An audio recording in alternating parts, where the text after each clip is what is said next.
አይደለም። እኛ ዝም ብለን በማለት እግዚኦ ተሳለነ እግዚኦ ተሳለነ እንላለን።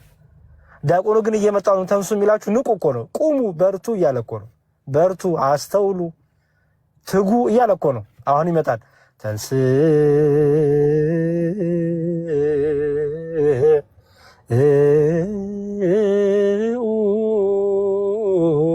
ለጸሎት የሚላችሁ ትጉ እያለ እኮ ነው። በቃ የሚቆም አይደለም ማለት ነው። ያልተጋ በጸሎት ምንድን ነው? ራቁታችሁን ቆማችሁ እኮ በቃ አለቀ። ራቁቱን የቆመ ሰው ያፍራል፣ ይሸማቀቃል። ጸሎት የሚያረግ ሰው ያፍራል፣ ይሸማቃል። ነፍሱ ትሸማቃለች። ሰይጣን እንደፈለገ ይጫወትባታል። ዛሬ መጣና በጆሮሽ ራስሽን አጥፊ ይልሻል። በቃ እንዲሁ በቃ ህይወት መረኝ ይልሻል። ነገ ይመጣ ደግሞ ያስቅሻል። ነገ ይመጣና ደግሞ ህይወት ደስ ይልሻል። ነገ ይመጣል። ይሄ ከውስጣችን ያለው መንፈስ ቅዱስ ስንረሳው ይመጣ ችግር ነው። ሰይጣን ነው እንደዚህ የሚቀያይረው። ባይዘው ሰይጣን ወጥነት ነገር እንዲኖራችሁ አያደርግም። ባይዘው ሰይጣን ወጥ ባህሪ እንዲኖራችሁ አያደርግም። ሰይጣን እያሸነፈ መሆኑን የምታውቁት ወጥ ባህሪ ሲጠፋ፣ ዛሬ ስንስቅ ነገ ስናለቅስ፣ ነገ የወሳ አስጠላን ከነገ ወዲያ ህይወት ደስ ይለን፣ ነገ ራሴን ማንጠልጠል ስፈልግ ነገ ደግሞ ማንጠልጠል ሲያስጠላኝ፣ ነገ ራሴን መግደል ስፈልግ ከነገ ወዲያ ደግሞ 100 ዓመት ነው ስፈልግ። ይሄ የሰይጣን መንፈስ ነው። ባይዘው መንፈስ ቅዱስ ወጥ የሆነ ማንነት ነው ያለው። የእግዚአብሔር መንፈስ ያለበት ሰው በምን ይታወቃል መሰላችሁ? ወጥ የሆነ ባህሪ። ለምን? ከክርስቶስ ፍቅር ማን ነው የሚለየኝ? መራብ ነው፣ ብራብ የክርስቶስ ፍቅር እኔ ጋር አይቀዘቅዝም። መጠማት ነው፣ ብጠማ የክርስቶስ ፍቅር እኔ ጋር አይቀዘቅዝም። ቸነፈር ነው፣ በሽታው ነው፣ ምኑ ነው? ጉለት ነው፣ ማጣት ነው፣ ቤተሰብ ነው። ቤተሰብ ቢክደኝ፣ እናት አባቴ ቢክዱኝ፣ ክርስቶስ ከኔ ጋር እስካለ ድረስ ማንም አይለየኝም። ስለዚህ ወጥነት ነው ክርስትና ማለት ነው። በደስታ ብቻ አይደለም፣ በመከራውም ጊዜ ወጥነት ነው። ልጨርስ ሐሳቤ። ስለዚህ ኤደንም ሆናችሁ መቅደስ አሁን ምክንያት እናንተ ስለሆናችሁ ነው። እስቲ ራሳችሁን ተመልከቱ። ምን እያደረኩኝ ነው? ዛሬ ላይ ልጅ ቢኖራችሁ ኤዱዬና መቅዲ እግዚአብሔር ልጅ ይስጣችሁ፣ ካላችሁም እግዚአብሔር ያሳድግላችሁ። ለልጃችሁ እንዴት አሪያ እናት ነው የምትሆኑት? ክርስቲያን እናት እንዴት ሴት የሆነች እናት አይደለም፣ ሴትነትን በክርስትና ውብ ያደረገች እናት መሆን አትፈልጉ? ክርስቲያን የሆነች እናት መሆን አትፈልጉ? የክርስቲያን እናት ይገባችኋል? አሁን ለምሳሌ ወንድ አለ፣ ግን ደግሞ ወንድ ክርስቲያን አለ። ወንድ አለ፣ ግን ደግሞ ባል አለ። ወንድ ሁሉ ባል አይሆንም ማለት አንድ ባል ነው የሚኖራችሁ አይደል? ከወንድነት ደግሞ ክርስትና ደግሞ አለ። ወንድ ክርስቲያን አለ ማለት ነው። ምክንያቱም ወንድ ሆኖ ሌላ አምላክ የሚያመልክ ሌላ ህይወት ያለው አለ። ወንድ ሆኖ ደግሞ ክርስትና አለ። ሴት ደግሞ አለች። ሴት ሆና ክርስቲያን አለች ማለት ነው። ይቺ ሴት የሆነች ክርስቲያን በጣም በጣም በጣም የምትገርም ሴት ናት። አንደኛ ዋጋዋ እጅግ ከቀይ ዕንቁ በላይ ውድ ነው መጽሐፍ ቅዱስ። ምክንያቱም ከእግዚአብሔር የሆነች ከእግዚአብሔር ጋር ያለች ናት። ስለዚህ ውድ ነው ዋጋዋ። ይገባችኋል? ውድ መጽሐፍ ቅዱሱ በቀይ ዕንቁ ሲመስል ሴትን መልካምን ሴት ወይም ልባምን ሴት ማን ያገኛታል አለ። በደንብ ስሙኝ። ልባምን ሴት ማን ያገኛታል? መቅዲ ልባም ሴት ነሽ? ኤደን ልባም ሴት ነሽ? ልባም ሴት ናችሁ እህቶቼ? ማን ነው የሚያገኛችሁ? ማን ያገኛታል አለና ልባምን ሴት ማን ያገኛታል? ሴት አላለም፣ ልባም ነው ያለው። ከሴትነትም የትኛው ልባም ሴት፣ ልባምን ሴት ማን ያገኛታል አለና ዋጋዋ ከቀይ ዕንቁ በላይ ነው አለ። ቀይ ዕንቁ በጣም በጣም አይገኝም፣ ቢገኝም በጣም ያስለፋል። ዋጋው በጣም ውድ ነው። የትም ቦታ ዝም ብሎ አይገኝም። ቀይ ዕንቁ ዝም ብሎ አይገኝም። ድንጋይ አይደለም፣ ተራ ድንጋይ አይደለም፣ በጣም የከበረ ዕንቁ ነው። ባይዘው ዕንቁ ማለት የከበሩ ድንጋዮች ናቸው። ሰፈራችን እንዳለው ድንጋይ አይደለም።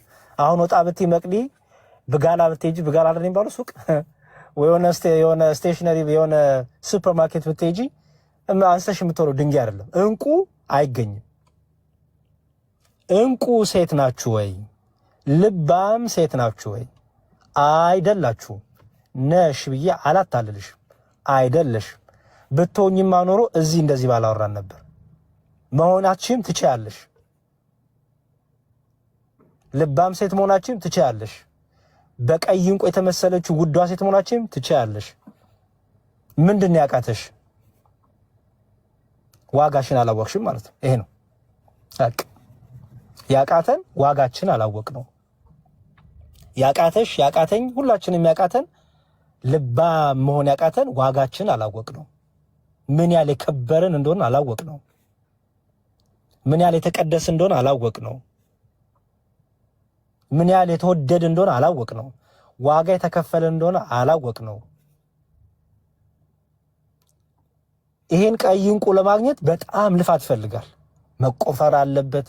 በጣም ትዕግስት ይፈልጋል። ኦኬ ልባም ሴትን ማን ያገኛታል አለ።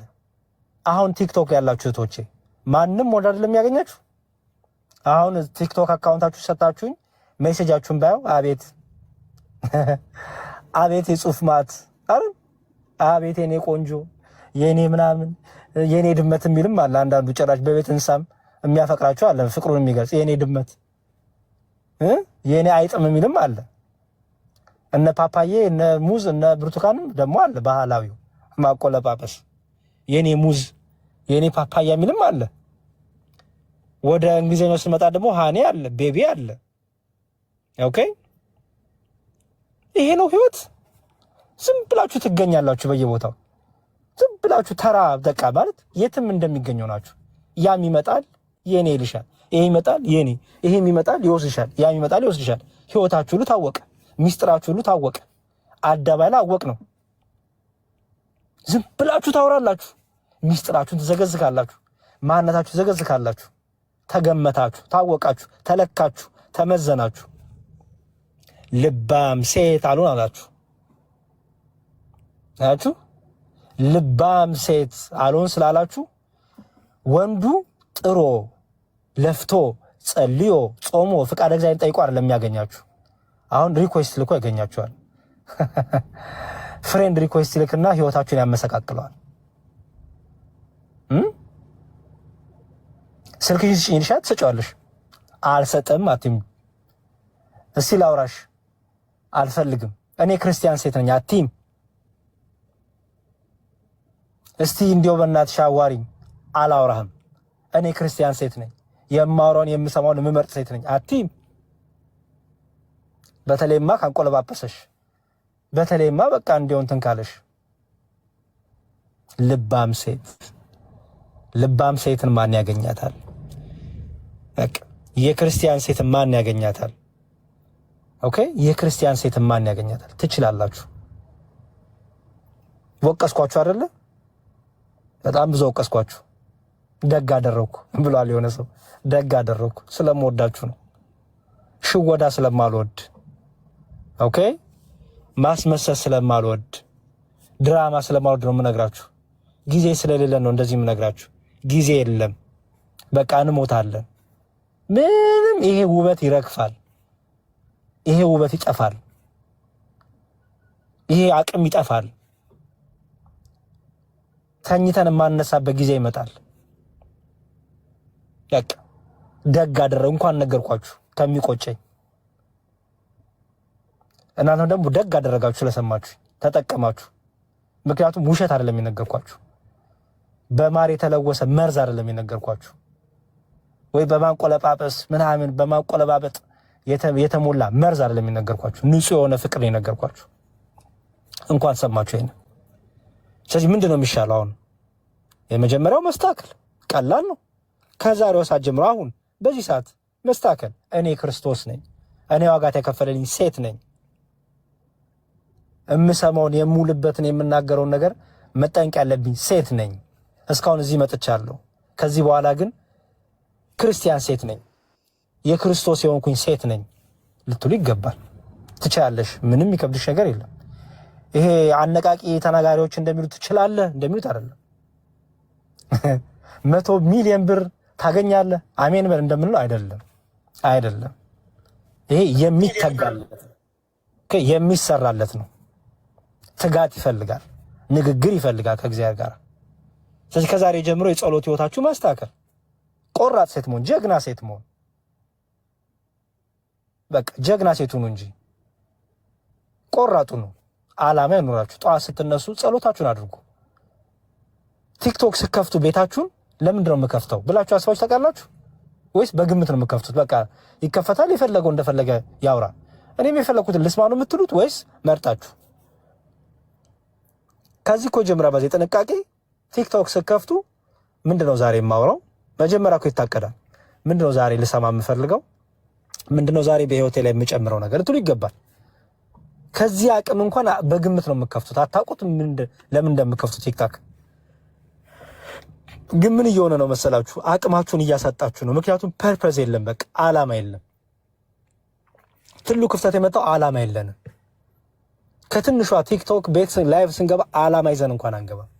ለዚህ ነው ያ ይመጣል ይፈነጫል፣ ያ ይመጣል ይፈነጫል፣ ይሄ ይመጣል ነገር ይናገራል።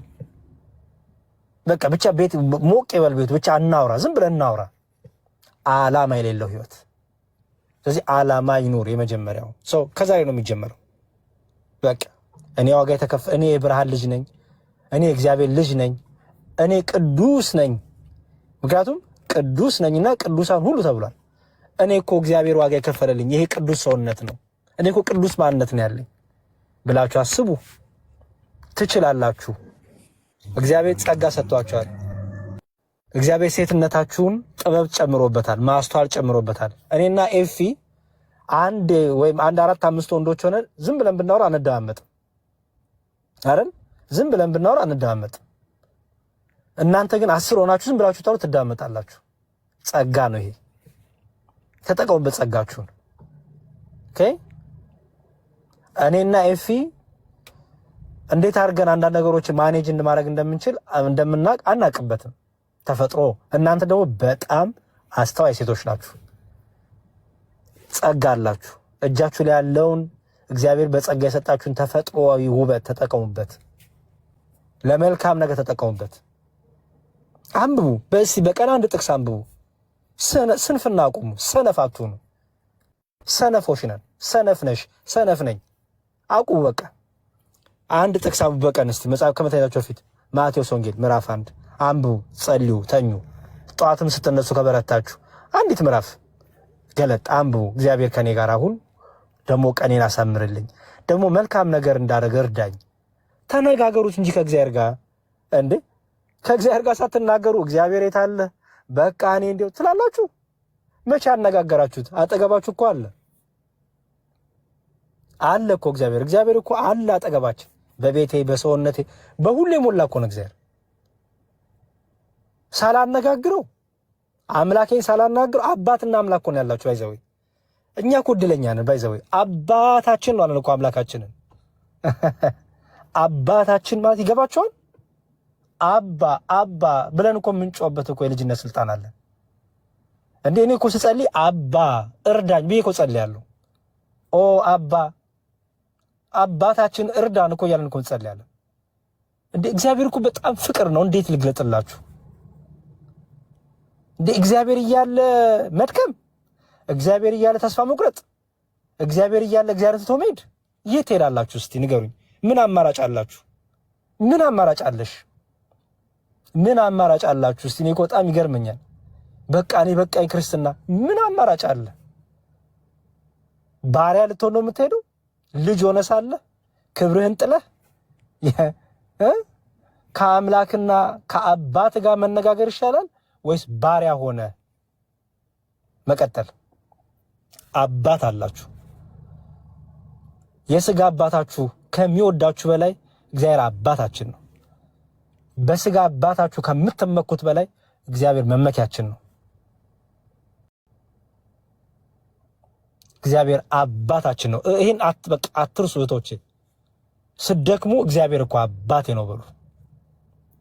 እግዚአብሔር እኮ አባቴ ነው፣ አምላኬ ብቻ አባቴ ነው፣ ይሰማኛል በሉ።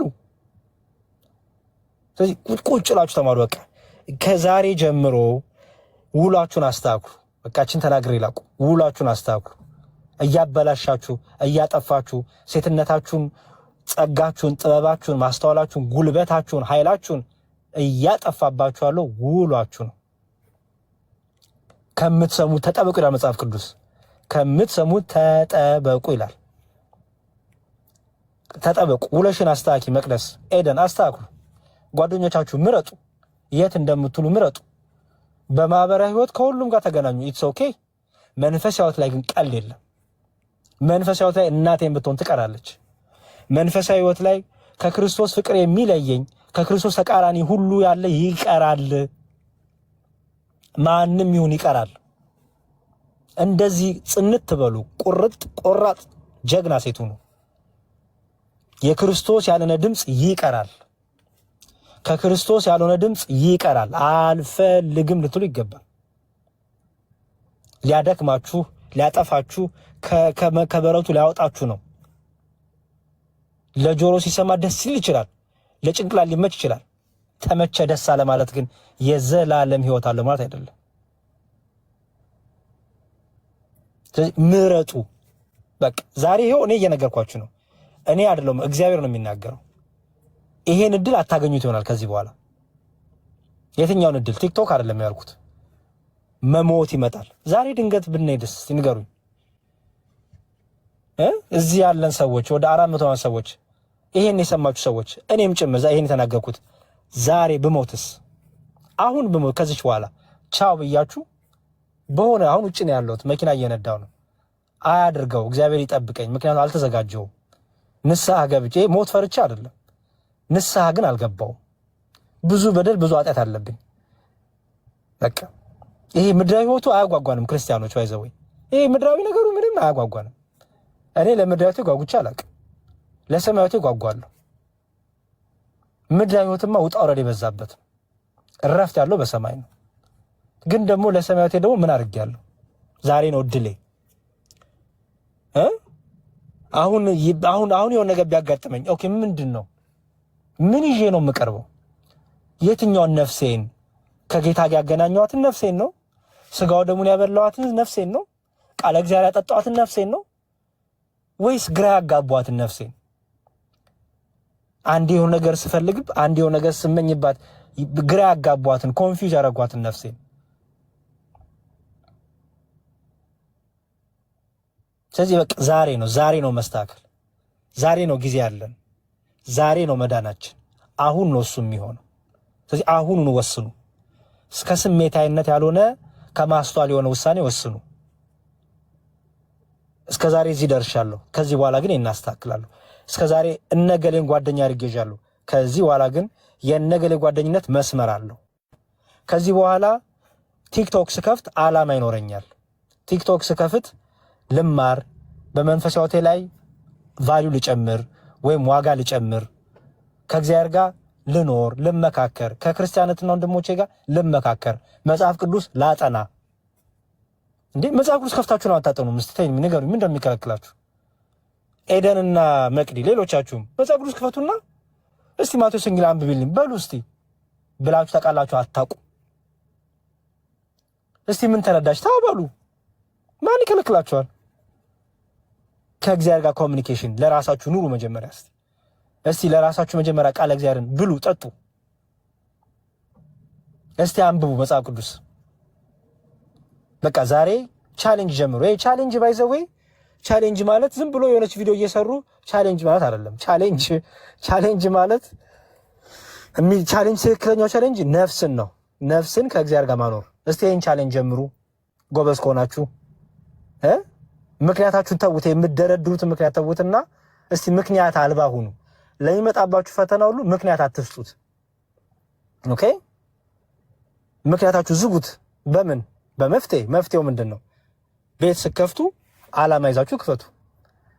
ኦኬ፣ መምህራን ከመጡ ቃለ እግዚአብሔር እንማር አስተምሩኝ በሉ። አሁን አይታችኋል። ጥያቄና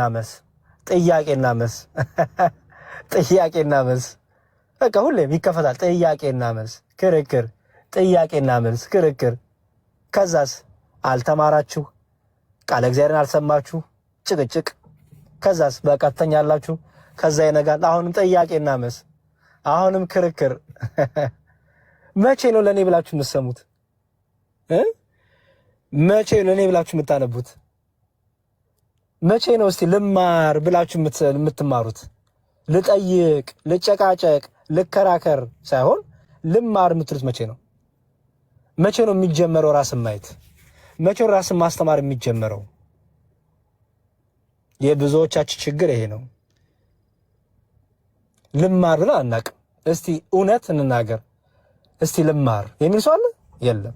እስቲ ላንብብ ለራሴ የሚላል? የለም። በቅጡ መጽሐፍ ቅዱስ የላችሁም እጃችሁ ላይ። እውነቱን ልናገርና የላችሁም። ጥቅስ አታውቁም፣ መጽሐፍ ቅዱስ አታውቁም፣ ቃሉን አታውቁም። ይሄው እውነቴ ነው የምናገረው። አንዳንዴማ እንደሚያጫውተናል ራስ ሽወዳ ማታለን። በጣም እኮ ይገርመኝ። ሊቅ የሚያጫውተን እኮ አለን። ቤት ከፍተን ሊቅ የሚያጫውተን ምን ጥቅስ የምንጠቅስ ከዛስ ክርስትናው አስጠላኝ የምን ደግሞ አለን በነጋታው። አይቀልድ ህይወት ላይ እንደዚህ መጫወት። ስለዚህ በርቱ እህቶች። አንድ ሰው ሁለት ሰው እንኳን ብትሆኑ መጽሐፍ ቅዱስ ይዛችሁ አንብቡ። እህቴ ነይ ግቢ፣ ነይ ማቴዎስ ወንጌል እናጥና፣ ነይ ሉቃስ ወንጌል እናጥና፣ ነይ ማርቆስ እናጥና በሉ እስቲ። ነይ እንከራከር። ግን ና ሙስሊሙ ግባ፣ ና ጴንጤው ግባ፣ ና ምናምን ነው። በዚህ እኮ እግዚአብሔር አከብርን ባይዘወይ እንዳይመስላችሁ። በዚህ ህይወት የለም። ግባ ገሌ ምናምን በቃ ተከራከጩ እንዴ። ለዚህ እኮ አልተጠራንም። መጀመሪያ ራስን ማቆም እኮ ያስፈልጋል። ራስን ማዳን ያስፈልጋል። ራሳችን ሳንድን ራሳችን አንድ ነገር አናቅ። በቃ ግን እንዲያው በመኮፈስ በጉረራ በትዕቢት ተወጥረን ትትና የለን አላቅም የለም እስቲ ልወቅ የለም። በቃ ሁሌም አዋቂ ነን እኛ። ከዛ ልክ እንዲፈተናው ሲመጣ ግን ታውታላችሁ፣ ጭንቀት፣ ህይወት ማስጠላት ይመጣል። ለምን? ራሳችን ላይ አልሰራንም። ራሳችን አናቀውም። ባይዘው የብዙዎቻችን ግን ራሳችን አናቀውም። ራሳችንን አላስተዋወቅንም ከራሳችን ጋር። ኢቭን ደካማ ጎናችን እንኳን ለራሳችን ነግረነው አናቅም። አይገርማችሁ? ምክንያት ስንደረድር ኤዱነሽ መቅዲነሽ ያሬድ ነው ኤፊ ነው ማን ነው እስቲ ቆሞ መስዋዕት ፊት እኔ ደካማ ነኝ፣ እኔ እኮ ዘማዊ ነኝ፣ እኔ እኮ ሌባ ነኝ፣ እኔ እኮ ዋሾ ነኝ፣ እኔ እኮ አጭበርባሪ ነኝ፣ እኔ እኮ ውሸተኛ ነኝ፣ እኔ እኮ ሰነፍ ነኝ ብለን ራሳችን ነግረውን አናውቅም። ሁሌም ራሳችንን ቅዱሳን ብለን ነው የምንነግረው ስለማንነግረው። ስለዚህ ምን እናደርጋለን? የሆነ ድካም ሲመጣ እገሌ ነው እንላለን ማለት ነው። የሆነ ነገር ሲመጣ እገሌ ነው እንላለን ማለት ነው። እገሌ ያለ ሰው ደግሞ እንዲሁ ህይወቱ እንደባዘነች ያልቃል። እኔ ያለ ሰው ግን መለውጥ ይጀምራል። ከኔ ጀመር ያለ ሰው ግን ያድጋል፣ በስጋም በነፍስም ያድጋል። ባይዘው ስለዚህ በርቱ እህቶቼ። እኔ ብላችሁ ጀምሩ። እኔ የቲክቶኩ ነገር አይሸውዳችሁ። ክርስቲያን አስተዋይ ነው። የሚያውን ነገር ሁሉ የሚቀበል አይደለም፣ የሚቀበለውን ይመርጣል። ማጣሪያ ወንፊት አለው። ምን ክርስትና ይባላል እሱ። ቲክቶክ ላይ በምታዩት ነገር ሁሉ አትሸወዱ። ያሬድ ነገ ተነስቶ እምነት ቢቀይር አትሸወዱ። ያሬድ ስለቀየረ የሚቀዘቅዝ የሚጠፋ ክርስቶስ የለም። ያሬድ ክርስቶስን ስለካደው ክርስቶስ ተተው ማለት አይደለም። ያሬድ ነው የቀረበት። እመኑኝ፣ ያሬድ ነው የቀረበት። እኔ ችግሩ የምደነግጡ ሰዎች አላችሁ። የሆነ ሰው በቃ የሆነ ነገር ድንግጥ፣ ወይኔ እሱ እንዴት እንደዚህ ይሆናል፣ ወይኔ እሱ እንዴት ሙስሊም ይሆናል። አልጸናማ፣ በቃ አለቀ። መጽሐፍ ቅዱስ የሚለው የጸና ቢኖር እሱ ይድናል ነው፣ አለቀ። ሐዋርያቱ መቼ ይሁዳ ሲክድ እንዴ፣ ወይኔ ይሁዳ ካደ እኮ ምን ይሻላል፣ ወይኔ ይሁዳ ከካደማ በቃ ክርስቶስ ትክክል አላሉ። ይሁዳ ካደ፣ ቀጠሉ እነሱ፣ አልካዱም ክርስቶስ። ይሁዳ ቀረበት፣ እነሱ ግን ጸጋ አገኙ። ስለዚህ ጌታ ምን አለ? እናንተስ ልትሄዱ ትወዳላችሁ አለ። ስለ ክቡር ስጋው ስለ ክቡር ደሙ ሲያስተምር ጨነቃቸው አይሁዶች። ይሄ የሚጨንቅ ትምህርት ነው አሉ። ከዛ ሄዱ ጥለው። ከዛ ጌታ ዞር አለና ቆይ ይሄ ነገር ጨነቃቸው መሰለኝ ላቅሎ አላለም ጌታ። ሐዋርያቱን ዘር አለና ምን አለ? እናንተስ ልትሄዱ ትወዳላችሁ ነው ያላችሁ። በቃ ከዛ ምን አለ? ከአንተ ወዴት እንሄዳለን? በቃ ስለዚህ በርቱ። የቲክቶክ ድራማ ይግባችሁ። የቲክቶክ ይሄ ዝም ብሎ ህይወቱ ላይ የሚቀልድ ሰው አለ፣ እዛም እዚህም በቃ ተውኔት የሚሰራ። በእኔ አነጋገር ብሔራዊ ቲያትር ሊቀጠር የሚገባው ሰው ብዙ አለ። ብሔራዊ ቲያትር ሄዶ ድራማ መስራት የሚችል ሰው ብዙ አለ። እንዲያው ብሔራዊ ቲያትር ያላወቀው ተውኔት በጣም የፊልም አክተር ሞልቷል ቲክታክ ላይ በጣም በቃ አክተሮች ሞልተዋል። የሚቀልዱ በቃ ጺም አውጥተው ሰውነታቸው ወፍራም ሆኖ የሚቀልዱ በቃ ሰውነቷ ትልቅ ሆኖ የምትቀልድ ድራማ ሰሮች ሞልተዋል። እናንተን ሊያደክሙ እናንተን ዝም ብለው ፌዝ ውስጥ ቧልት ውስጥ ሊከቱ የሚፈልጉ ሰዎች አሉ። ራቁ ከነዚህ ሰዎች፣ አትስሙ፣ የበረቱትን ተመልከቱ ይላል። ስለዚህ እስከ መጨረሻው የጸና ቢኖር እርሱ ይድናል። በቃ እስከ መጨረሻው ጽኑ፣ በጠባቦቹ በር ለመሄድ ተጋደሉ ይላል መጽሐፍ ቅዱስ። በቃ በሰው ብዛት አንዳንድ ሰዎች ወይኔ እነገሌ በቃ የነገሌ ሃይማኖት እኮ ብዙ ሰው ነው ያለው አይ ቲንክ በቃ ዛሬ ድም ይላል። ሰነፍ ቁም መሰለው እንዴ? በሰው ብዛት ነው እንዴ ትክክለኛው የዘላለም ሕይወት የሚለካው? ክርስቶስ እኮ እንደዚህ እንዳንል ምን አደረገ መሰላችሁ? በሰፊው መንገድ የሚሄዱ ብዙዎች ናቸው አለ፣ በጠባው መንገድ የሚሄዱ ጥቂቶች ናቸው አለ።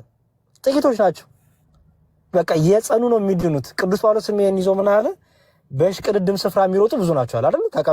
ታውቁ እንደሆነ ሩጫ ሲጀመር በሽቅድድም ስፍራ የሚሮጡ ብዙዎች ናቸው አይደል? በቃ ብዙ ይሮጣል በቃ 100 ማራቶን አይታችሁ ከሆነ ሳይ ማራቶን ላይ ብዙ ሰው ይሮጣል።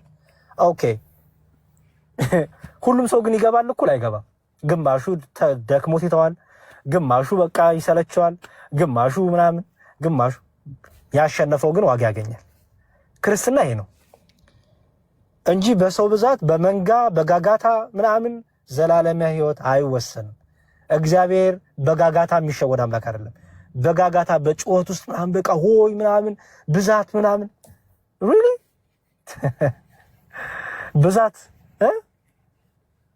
ብዛት ከፈለክ ዕቁብ ሂድ፣ ዕቁብ ግባ፣ የሸማቾች ማህበር ተቀላቀል፣ ሂድና እድር ግባ፣ እድር ግቢ። የብዛት ፍቅር ካለባችሁ ክርስትና በብዛት የሚለካ አይደለም። ክርስትና በጽናት የሚለካ ነው። ክርስትና በድል የሚለካ ነው። ክርስትና እስከ መጨረሻው በመታመን የሚለካ ነው እንጂ በመንጋ የምናስበው አይደለም፣ በጀማ የምናስበው አይደለም። ዛሬ እኮ ይሄን ያህል ክርስቲያን አሳልምን ዛሬ እኮ ምን ነው አይደለም። ደስ ይለናል ሰው ሲመለስ። ዛሬ አሁን ደሜ ተመልሷል አይደል? ደሜ ወንድማችን ኦርቶዶክስ እንደዛ ሲያጠረገረግ የነበረ ኦርቶዶክስ ሰድብ የነበረ ወንድማችን ዛሬ ደሜ ተመለሰ። ደስ ይለናል፣ በጣም ደስ ይለናል። ግንስ መስቀል እንሰጠዋለን። ምን በል መከራን ደግሞ ጀምር፣ መስቀል ተሸከም ብለን ነው መስቀል እንሰጠዋለን። ጾም፣ ጸልይ፣ ስገድ ይጀምራል። አሁን በቃ ቅዱስ ነህ አንተ ተባርካል፣ በቃ ምናምን ጸድቃል፣ ድነሃል የለም እኛ ጋር በቃ ነገ ተገኝታ ቅዳሴ ያስቀድስ 3 ሰዓት ሙሉ ቆመ በል 18 ሰዓት ጾመ ጸልየ ሰግደህ ለክብር ስጋ ለክብር ተዘጋጅ ነው እኛ ጋር ያለው። ደስ ይለናል ሰው መለሱ። ግን ደግሞ በደስታ የሚሸወድ አምላክ የለንም። በጋጋታ በሆይታ ምናምን የሚሸወድ አምላክ የለንም። ብዙዎች ከክርስትና ተቃራኒ ያሉት ሰዎች በሰው ብዛት ደስ ሲሰኙ ያለው፣ በሰው ብዛት አምላካቸውን ሲለኩ ያለው፣ በሰው ብዛት የዘላለም ሕይወታቸውን ሲለኩ ያለው። ይሄ ስንፍና ነው። ይሄ ስጋዊ ነው። በሰው ብዛት የሚለካ እግዚአብሔር የለም። ኦኬ። ስለዚህ በርቱ እህቶቼ፣ እግዚአብሔር ከእናንተ ጋር ይሁን። ትምህርት ተማሩ። ትምህርት በሚሰጥበት ቦታ እናኪ ያስተምራሉ፣ እነ ዲያቆን አመን ያስተምራሉ፣ ሌሎችም ወንድሞች ያስተምራሉ።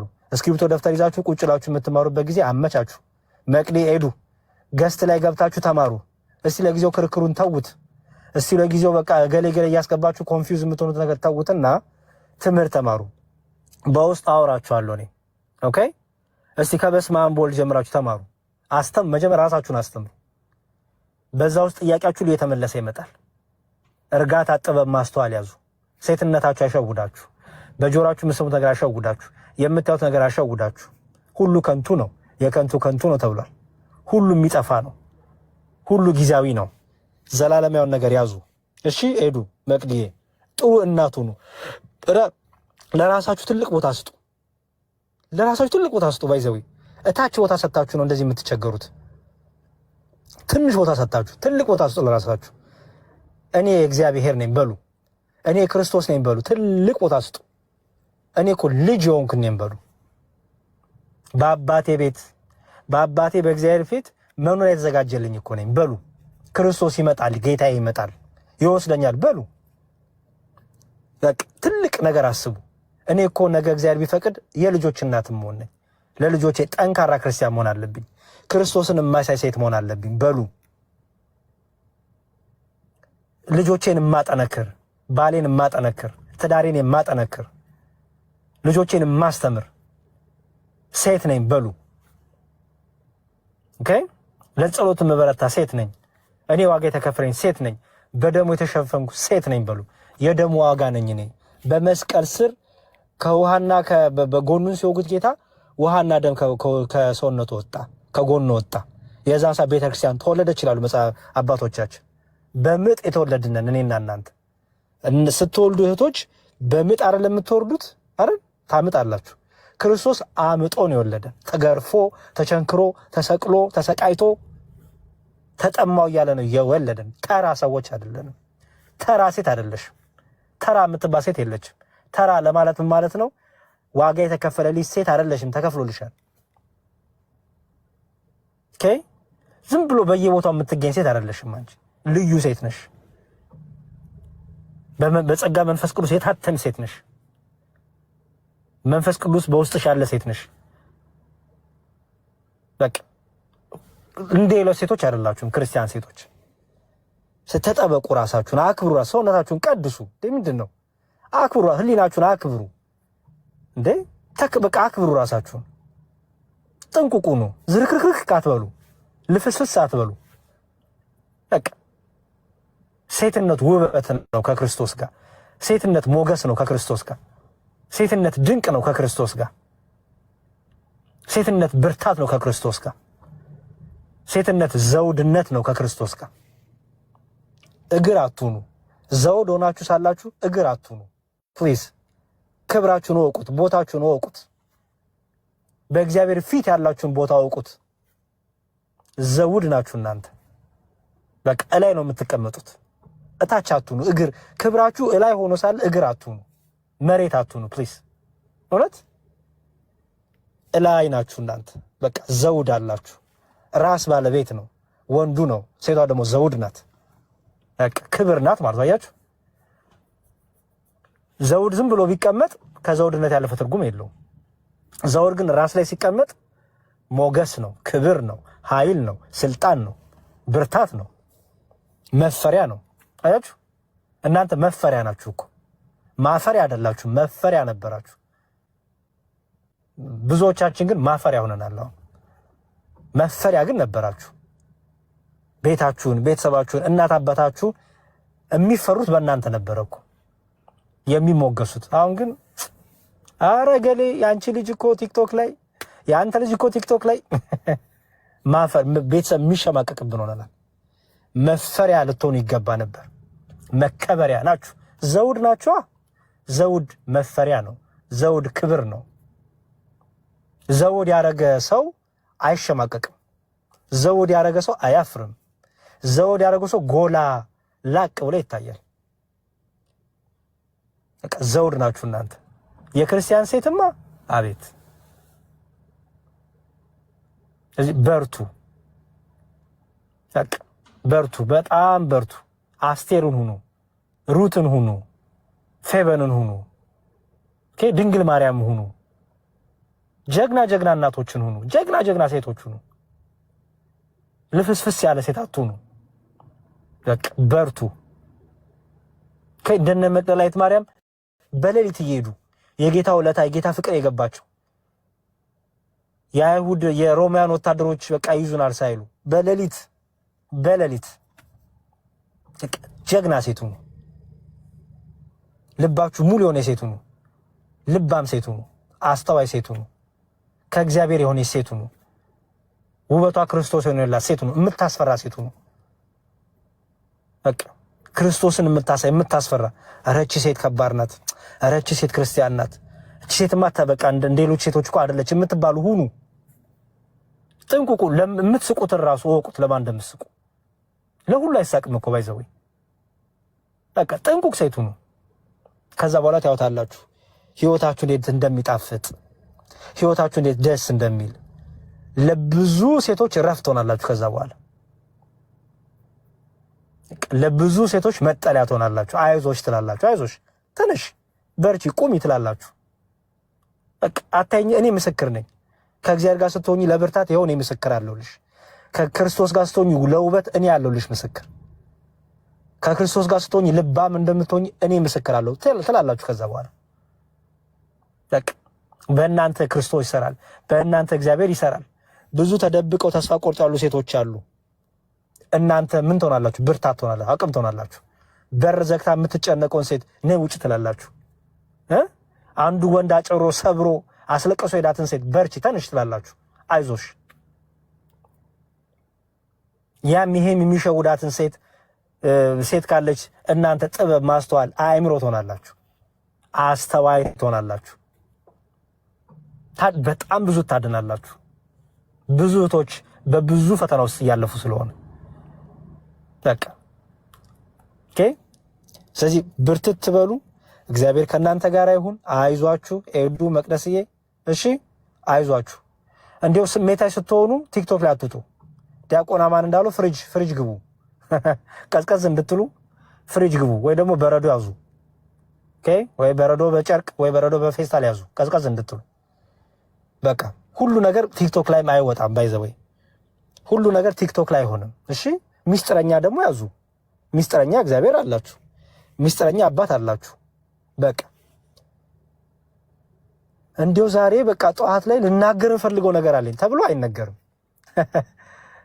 አይናችሁ ጭምጭም እያለች ዛሬ እንዲው በቃ ልናገር እንፈልገው ነገር አለኝ ተናገሪ ብሎኛል እምትሉ አላችሁ። በጣም ነው ለሁሉ ነገር ሪአክት አይደረግም። ባይዘው ለሁሉ ነገር መልስ አይሰጥም። ለሁሉ ነገር ቪዲዮ አይሰራም።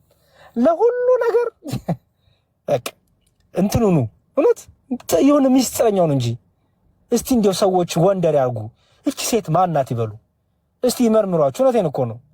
እንዲያው ስለ እናንተ ለማወቅ እስቲ እንዲያው እንልፋ። እስቲ እኛው እንዶቹ ድብቅ በሉ፣ ተደበቁ፣ ማንነታችሁን ደብቁ፣ ሚስጥራችሁን ደብቁ። ኦኬ ደብቁ። ህይወታችን ሁሉ ውጭ ሆነና ፈተና በፈተና ሆነ። ደብቁ። በቃ የብዙ ሰዎች አይታችሁ ከሆነ ቲክቶክ ላይ መጀመሪያ እጅ ያመጣሉ፣ ሙሉ አያሳዩም። ኦኬ ወይ ጓደኛ ወይ ወንድ ወይ ሴት ጓደኛ ሲይዙ መጀመሪያ እጇን ያሳያሉ፣ ወይ እጁን ከዛ ወይ እግሩን ወይ ጉልበቱን ወይ ጉልበቷን፣ ከዛ ደግሞ የሆነ ትከሻዋን ወይ ትከሻውን፣ የሆነ ሳለ ላይ ሁሉ ብቅ ይላል፣ ሙሉ ሰውነቱ ብቅ ይላል ማለት ነው። ወይ ሙሉ ሰውነቷ ይመጣል። ከዛ ይጀምራል ፈተናው ማለት ነው። ኦኬ ፈተናው ይጀምራል። ብዙ ሰዎች በቲክቶክ ምክንያት ትዳራቸው ተበትኗል። እጮኝነታቸው ዘመን ቆሟል። ለምን? ሚስጥራቸው ሁሉ በቃ ቲክቶክ ላይ ነው። ሲበሳጩም ቲክቶክ ላይ ናቸው። ተበሳጨው ብሎ ቤት ይከፍታሉ። እኔ ስለሚያስቀኝ ነው ማርያምን፣ በእውነት በጣም ነው የሚያስቀኝ። ተበሳጨው ብሎ ቪዲዮ ይሰራል እንዴ! መዝሙር ብስጭት መቦጫ ነው እንዴ! የሆነ ሰው ኮመንት ሲሰጠው አታድክመኝ ጠላት የሚለው መዝሙር ባክግራውንድ ይሰራል። ሪሊ ምንድን ነው የምናደርገው ያለ ነው እንዴ? የሆነ ሰው እንዲያው በቃ ወይስ ከሰደበው ኃይልን በሚሰጠኝ በክርስቶስ ሁሉ እችላለሁ መዝሙር ይሰራል። ከጀርባ መዝሙር ይሰራል። የሆነ ነገር ሲሆን በመከራ ጽና በፈተና ጽና የሚል መዝሙር ይሰራል ባክግራውንድ። ምን እየሆናችሁ ነው እንዴ? ይሄ ምንድን ነው? ይሄ ነው ክርስትና? ይሄ ነው መንፈሳዊነት እንዴ? ክርስቲያን ሁሉን ይመረምራል፣ በማንም አይመረምርም። በጣም ነው ሳቄ የሚመጣው በቃ ይሄን ነገር ሳስብ እንዴ። በቃ ሁሉ ነገራችን ሚዲያ ላይ መቼ ነው ጥንቁቅ የምንሆነው? መቼ ነው በቃ ሰዎች እኛን ይሄ ያሬድ ማን ነው? ህይወቱን አናቅ፣ ኑሮን አናቅ፣ የሚያበሳጨውን ነገር አናቅ፣ የሚያስደስተውን ነገር አናቅ። ድብቅ የሆነ ሽፍንፍን ያለ ሰው ትባላላችሁ እኮ። ሽፍንፍን ያለ ነገር እኮ ያምራል። ባይዘው ፈተና የማይበዛበት አይደል? ሽፍንፍን ያለ ለምሳሌ ታችሁ ከሆነ ምግብ ሽፍንፍን ብሎ ሲመጣ ሲገለጥ ነው አይደለ? ሰው አራራ ይሄንማ ይወዳለው የሚለው አይደል? ሲሸፈን እኮ አያውቀውም። እስኪሸፈን ደሳይታችሁ ከሆነ 4-5 ሆናችሁ የተሸፈነ ምግብ ከመጣላችሁ በእንጀራ ውስጥ ያለውን ካላወቃችሁ መጀመሪያ ላይ ብዙም በቃ አፒታይታችሁ ክፍት አይደለም። ተሸፈን ሲገለጥ ግንስ የምትወዱት ነገር ካለ ኦሮሮሮ ብላችሁ ትገባላችሁ። የምትወዱት ነገር ከሌለስ አይችንን ያልወድም ትላላችሁ። ሽፍንፍን ካለስ በቃ አታውቁትማ። አያችሁ፣ ሽፍንፍን ያለ ህይወት ይኑራችሁ። በቃ ሽፍንፍን በሉ እስቲ።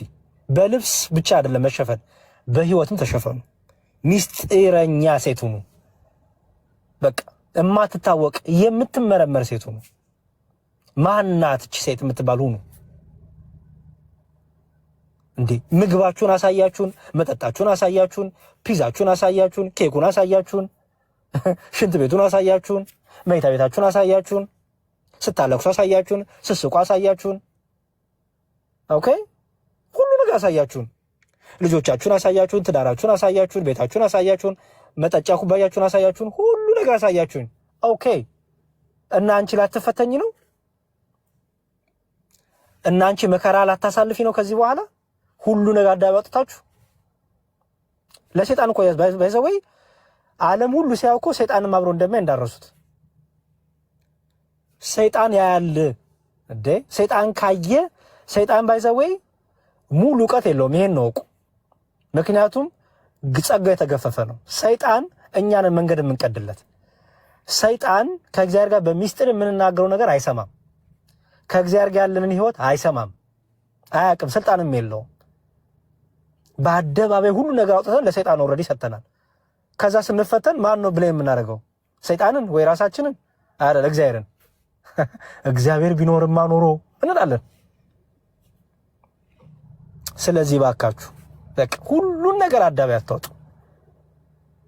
ሴትነት ጥንካሬ፣ ሴትነት ውበት፣ ሴትነት ማስተዋል ጥበብ ነው።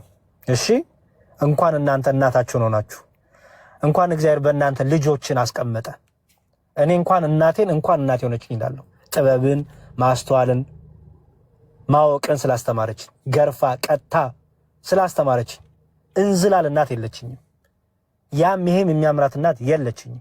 ጥንቁቅ እናት ነው ያለችኝ። እኔ ጥንቁቅ እናት ስለሆነች ጥንቁቅ አገር ያሳደገች የምበላውን እንድጠነቀቅ፣ የምለብሰው እንድጠነቀቅ፣ የምናገረው እንድጠነቀቅ ነው ያስተማረች። እናቴ እንደዚህ ናት። በቃ እንደዚህ ሆኑ። ምንም ከእናንተ የተለየ ተፈጥሮ የላትም። ሴት ናት እናቴ። ግን ልዩነቷ ምንድነው? ከእግዚአብሔር ጋር ያለች እናት ናት። እግዚአብሔር ውበቷ ጥበባ ማስተዋል እናት ናት። እህቶችም እንደዛ ናቸው። ጥንቁቆች ናቸው። በቃ የዘራነውን ያደግንበትና ያዝነው። ሰው የዘራውን ነው የሚያጭደው። ስለዚህ መልካም ዘር ዝሩ። መቅዲ ኤዱ እዚህ ያላችሁ እህቶች ጠቅላላ እኔም ጭምር መልካም ዘር እንዝራ። በቃ ወንዶች እንደ አባቱ ነው። እንደ ወንድ ሳይሆን እንደ አባቱ ነው። እንደ አባት ከሆናችሁ ሴቶችን አትጎዱ። እንደ አባት ከሆናችሁ ሴቶችን አታጭበረብሩ። እንደ አባት ከሆናችሁ ሴቶችን ብር አምጣትሉ። እንደ አባት ከሆናችሁ ሴቶችን አታስለቅሱ፣ አዘርፉ። አባቱ ነው። ኦኬ ለእህቶቻችሁ አባቱ ሁኑላቸው። ወንድም ብቻ አይደለም አባትም ሁኑላቸው። አሁን ችግሩ ወንዶቹ ቲክቶክ ላይ ያሉት እህቶቻችን ወንድ ብቻ ናችሁ። ወንድም አይደለንም፣ አባት አይደለንም። የምንፈልገው ገንዘባቸውን መላስ፣ ገንዘባቸውን መውሰድ። በቃ በየሆነ እያቆለጳጰስን ገንዘብ ካላኩማ ኩርፊያ ደግሞ ገንዘብ ካላክ የምንወፍራለን።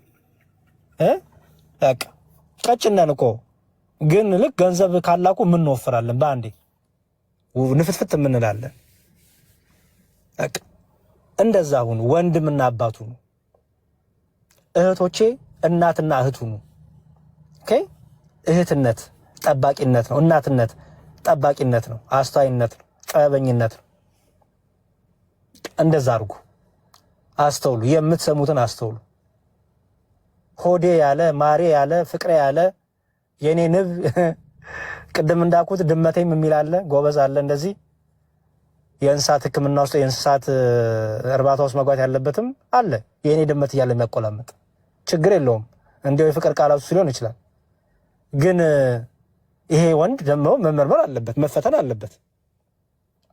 ሆዴ ማሬ ሃኒ ቤቢ ስላለ አይደለም፣ የኔ ቆንጆ የኔ ምናምን ስላለም አይደለም። መርምሩ ሴቶች። ይሄ ድምፅ ከምንድን ነው በሉ፣ መርምሩ። ምን ማለት የት ታውቀኛለህ? የቷን ድመት ነው የምጠራው በሉ። ድመት ሲላችሁ የቷን ድመት?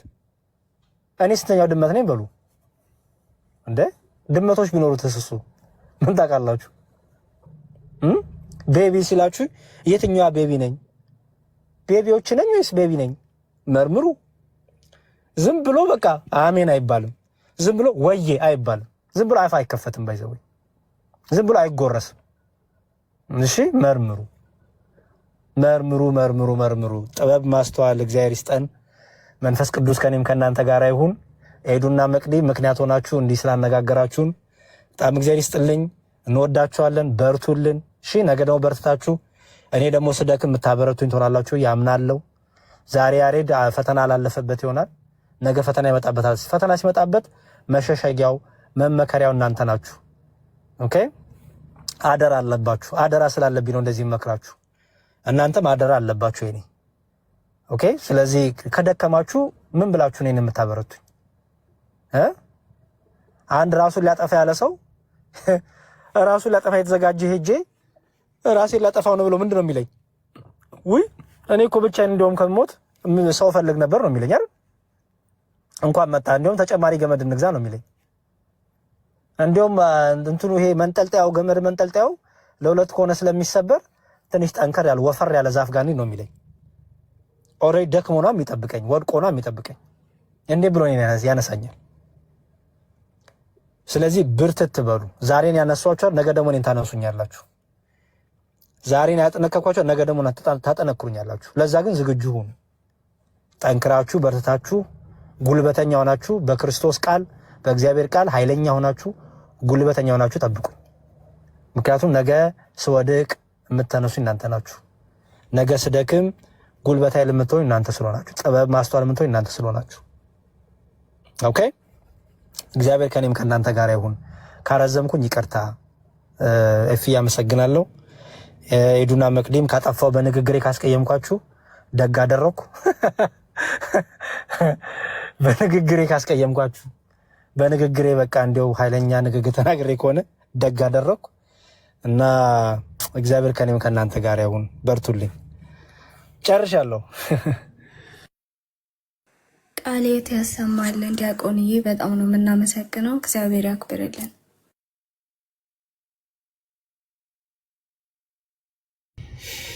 ቃለ ሕይወት ያሰማልን ዲያቆን ያሬድዬ። በነገራችን ላይ ሃይማኖታቸውን እምነታቸውን ስለምወዱ ነው እና አሁን ሜንሽን የተደረጉ ልጆች እነሱ አይደሉም። እነሱ ብቻቸውን ሳይሆን ሁላችን ደካሞች ነን። ከስር ያላችሁ የተለያዩ ሃይማኖት ውስጥ ያላችሁ ሰዎች ይኸውላችሁ መጽሐፍ ቅዱሳችን ምን ይላል መሰላችሁ? በእምነት የደከመ ወንድማችሁን አበርቱ ይላል ቅዱስ ጳውሎስ። ስለዚህ ሁላችን ደካሞችን፣ ሁላችን እንወርቃለን እንነሳለንና እርስ በርሳችን ደግሞ በቤታችን የመወያየት መብቱ አለን ይመስለኛልና እናንተም ተረጋጉ። ብቻ በቃ እግዚአብሔር ይስጥልን። እናወራለን፣ እንነጋገራለን። መጽሐፍ ቅዱስ ትምህርት እንደው ብንጀምር በዚሁ አጋጣሚ እንላለን። ያው በነገራችን ላይ ክርስትና ውስጥ ጥያቄ ኖረብኝ ብሎ የሚሄድ ሰው ያኛው የሄደበትን እውነት ሊያደርገው አይችልም። ምክንያቱም እዛም ሲሄድ ሌላ ጥያቄ ሊመጣበት ነው። ባለንበት እንቁም። ኤርሚያስ 6 ላይ ቁሙ ተመልከቱ፣ እውነተኛይቱ መንገድ ቁሙ ነው የሚለው አይደለ? እውነተኛ መንገድ ላይ ቁመን ትክክለኛ መንገዱን ማየት ነው። ኦኬ ባለንበት መቆም፣ መጸለይ፣ በቃ ከእግዚአብሔር ጋር ያለንን አታችመንት በቃ ማጠንከር ነውና ዲያቆን ካሉት ሌላ ምንም የሚጨምረው የሚቀንሰው ነገር የለም። እግዚአብሔር ሁላችንንም ያበርታ። ኤዱዬ በጣም እምወዳት እህታችን ነች። በቃ እያለቀሰች ነው እና እንትን ያለችኝ እና ስራ ነበርኩ። ጌታ ምስክሬ ይኸው ስራ አቁሜ ነው ላይቭ ክፈት ስላለችኝ የከፈትኩት ማለት ነውና ሁላችንንም እግዚአብሔር ያበርታን። ስጋዊ ነገር ሳይሆን በዓለማዊ እንድንበረታ እግዚአብሔር ሁላችንንም እንግዲህ ትዕግስቱን ይስጠን፣ ምህረቱን ያወርድልንና እዚህ ቲክቶክ ላይቭ ላይ ያላችሁ ቃለ ሕይወት ያሰማልን በሉ። ወንድም ያረድኝ ቴንክ ዩ። እሺ ፊ ችግር የለውም። እኔም የሚገርም ነገር ኤዱዬና መቅዲ እኔ የሚመክረኝ ሰው ወዳለሁ ባይዘው እንደኛም ብቻ ነው እንደ ስም የሚጠራው እንዳትሉ። እኔ እንደውም ከብዙዎች መሃል ተመርጬ ስመከር ደስታን አልችለውም። እድለኝነት ነው ባይዘው፣ በጣም እድለኝነት ነው። ወይኔ ምናምን እንዳትሸማቀቁ፣ እንደው ደስ ይላችሁ ይገባል። ከብዙዎች መሃል ለእናንተ ብለን በጣም ብዙ እህቶችን በአሁኑ ሰዓት መምከር ያለብን አሉ። ምክር የሚፈልጉ ወንድማዊ አባታዊ ፍቅር የሚፈልጉ አሉ። ከነዚያ ከብዙዎች መሃል እናንተን መርጠን እንኳን ጊዜ ስላሳለፍን ልትደሰቱ ይገባል። ሊከፋችሁ እንዳትከፉ። እውነቴን ነው። ልባም ሴቱን ሙላችሁ። ለዛ ነው ብዙ ሰዎች አሉ። እኔ በጣም ደስ የሚለኝ 100 ሰው ካለ ከመቶቹ እኔ ተጠርቼ ብመከር አቤት ደስታዬ። እድለኝነት እኮ ነው። ያሬድ ተብዬ በጣም ነው ደስ የሚለኝ። በጣም እድለኝነት ስለሆነ ብዙ መመከር ብዙ አቅም ጉልበት የሚፈልጉ እህቶች አሉና ምክንያት ስለሆናችሁ በጣም ነው ልትደሰቱ የሚገባው። በጣም እሺ ብዬ መቅዲ በጣም ልትደሰቱ ይገባል። እንኳን ስማችሁን ጠራው፣ እንኳን ስማችሁን ጠራን። በቃ አንደኛ ኃላፊነት ውስጥ ከተትናችሁ ማለት ነው። አየሽ ምሳሌ ያደረግናችሁ ማለት ነው። ትምህርት ሆናችሁ ማለት ነው። ለብዙዎች በዚህ ሰዓት በእናንተ ምክንያት ብዙዎች ተጽናኑ ማለት ነው። ተመስገን እንኳን እግዚአብሔር ምክንያት አደረገ ልትደሰቱ ይገባል። በጣም እኔ በጣም እንደኔ ስለሚያችሁ ነው የማደርገው ያለሁት። እኔ ስሜ ተጠርቶ ስመከር ደስ ስለሚለኝ ነው። ያሬድ ተብዬ ለኔ ስመከር ለኔ ብዬ ስለምሳ ማለት ነው።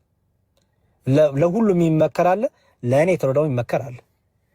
ስለዚህ በሰበቡ እኔም ተመከርኩ። ባይዘው ወይ ደስ የሚለው ነገር ቃል እግዚአብሔር ምክር መንፈሳዊ ምክክር ማለት ነው። ለራስም ነው። ኦኬ ለራስም ነው። አሁን ቤቴ ገብቼ ጸሎት እንዳረግ ታርጉኛላችሁ ማለት ነው። እግዚአብሔር ሆይ ይቅር በለኝ፣ እስከዚህ ሰዓት ድረስ የሰራሁትን በደል ኃጢአት ይቅር በለኝ፣ ከዚህ በኋላ ያለን ሰዓት ደግሞ ጠብቀኝ ብዬ እጸልያለሁ ማለት ነው።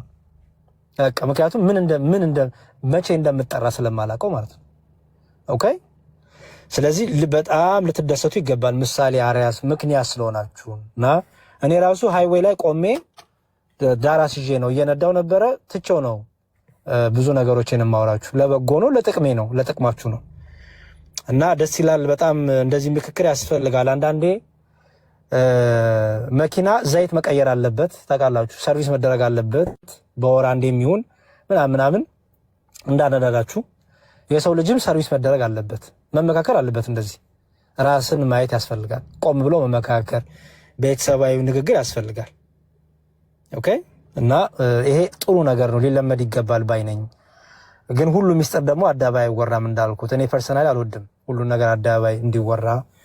ግን በጀነራል ለሁሉ በሚሆን መልኩ አድርገን ማውራት እንችላለን ማለት ነው። እና የመጨረሻ ሀሳብ ልስማና ከኤዱና ከመቅዲ እንዴት ናችሁ? ደህና ናችሁ ወይ? መቅዲ እንዴት ነሽ? እግዚአብሔር ይመስገን ደህና ነኝ። ዲያቆን ኬፊክ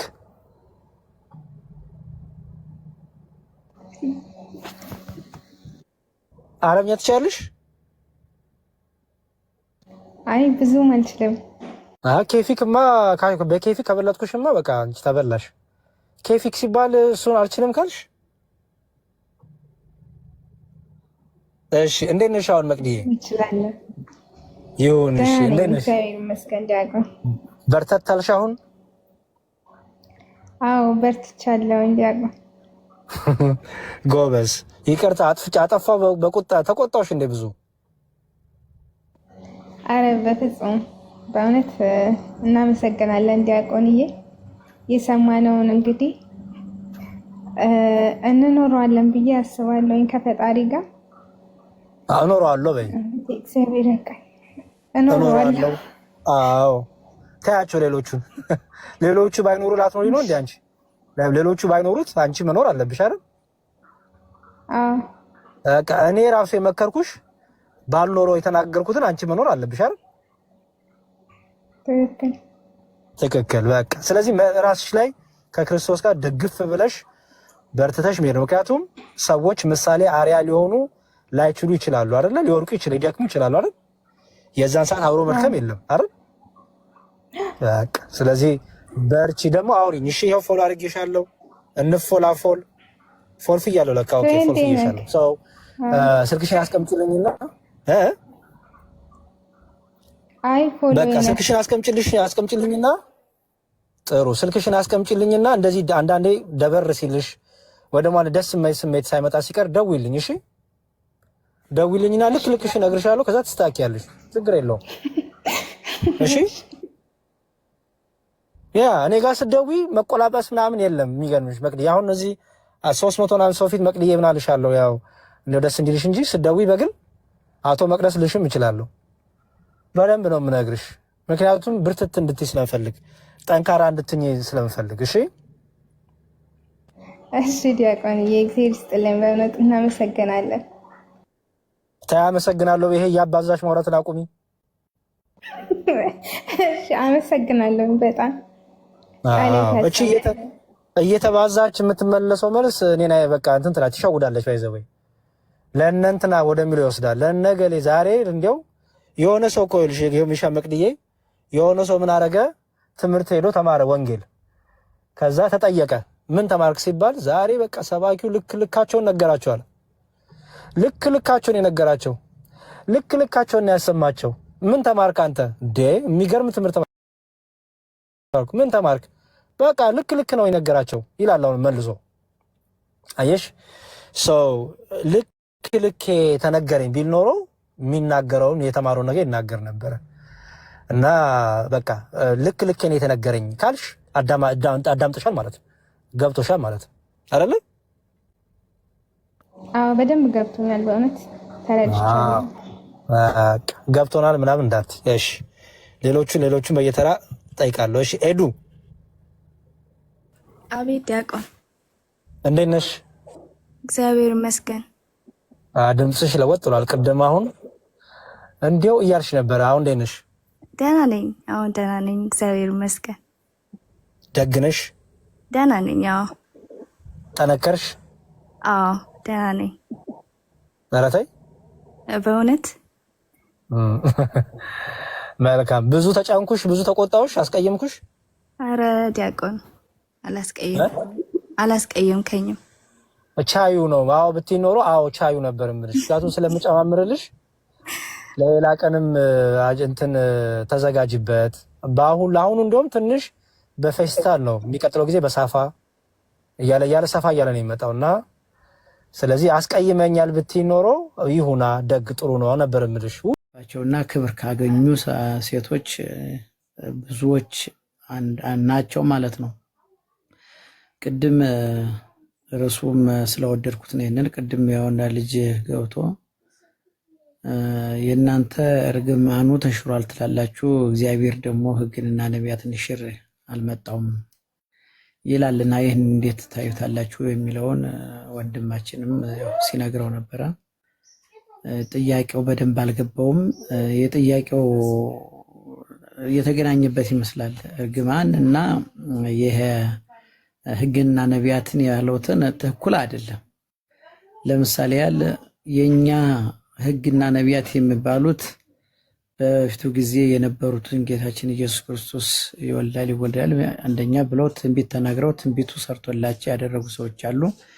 እንደገና ደግሞ የኛ ጌታችን ኢየሱስ ክርስቶስ የሴት ልጅ እርግማን የተባለው ሔዋን እና አዳም የበደል ደብዳቤ ተጽፎባቸው አንዱ በዮርዳኖስ አንዱን በሲኦል አስቀምጦ እርግማን አስቀምጦብን ነበረ።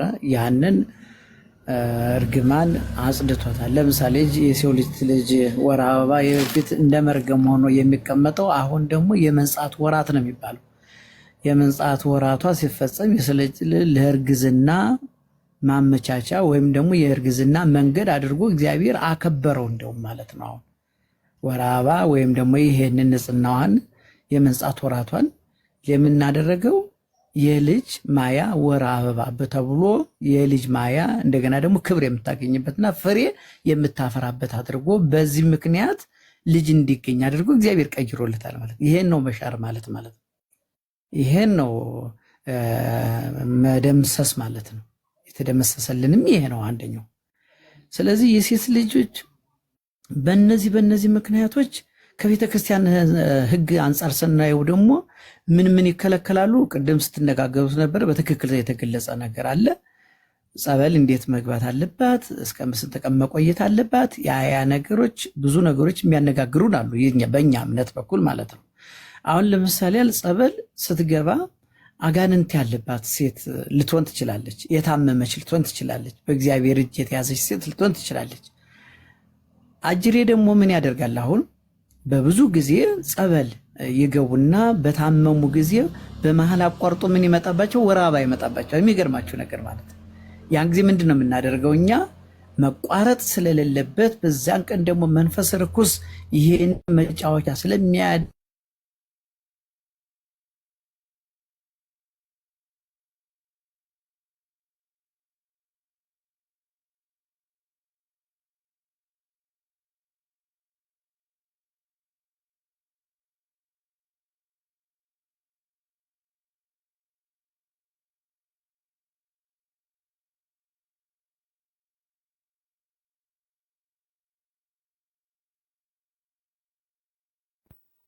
ይሰማችኋል ጋይስ? ከእኔ ነው የተቋረጠው እስከሳቸው ነው? ነው እንዴ የተቋረጠው? ተቋርጠዋል። እሳቸው ወጥተዋል። አሁን እምነ ሐኪምዬ መምህር ሌሎቻችሁ እንኳን አብረን ነበርን። እንዴት ነህ? እግዚአብሔር ይመስገን። ሳታማክር ወደ ጎረቤት ሀገር ወጥተሃል አሉ። እንዴት ነው ነገሩ? እኛ ሳናውቀው እኮ ገርሞኛል። እኔ አንድ ወር ብንጠፋ ሹልክ እንግዲህ ነገደ አብርሃም ያርግልህ በለኝ። ከተመቻቸ ጎጆዬ ነው የወጣሁት።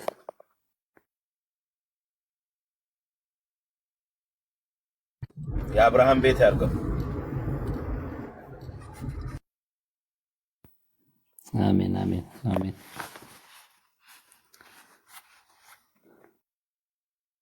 አረ ማማዬ ቅድም ተመችቶኝ ነበረ። ከአሬዲ ጋር ማውራት ስላልቻልኩ ነው ሰው ስለነበረብኝና የሊጧ ጉዳይ ተመችታኛለች። ስስቅ ነበረ ለብቻዬ። እንደው ከጎኔ ሆነው ምን ሆነ ነው የምትስቀው ሲሉኝ ነበረ እና በጣም ስስቅ ነበረ። ተመችታኛለች ሊጧ። በስመ አብ ትገርማለች ግን በምን እንደምትተረጉመው።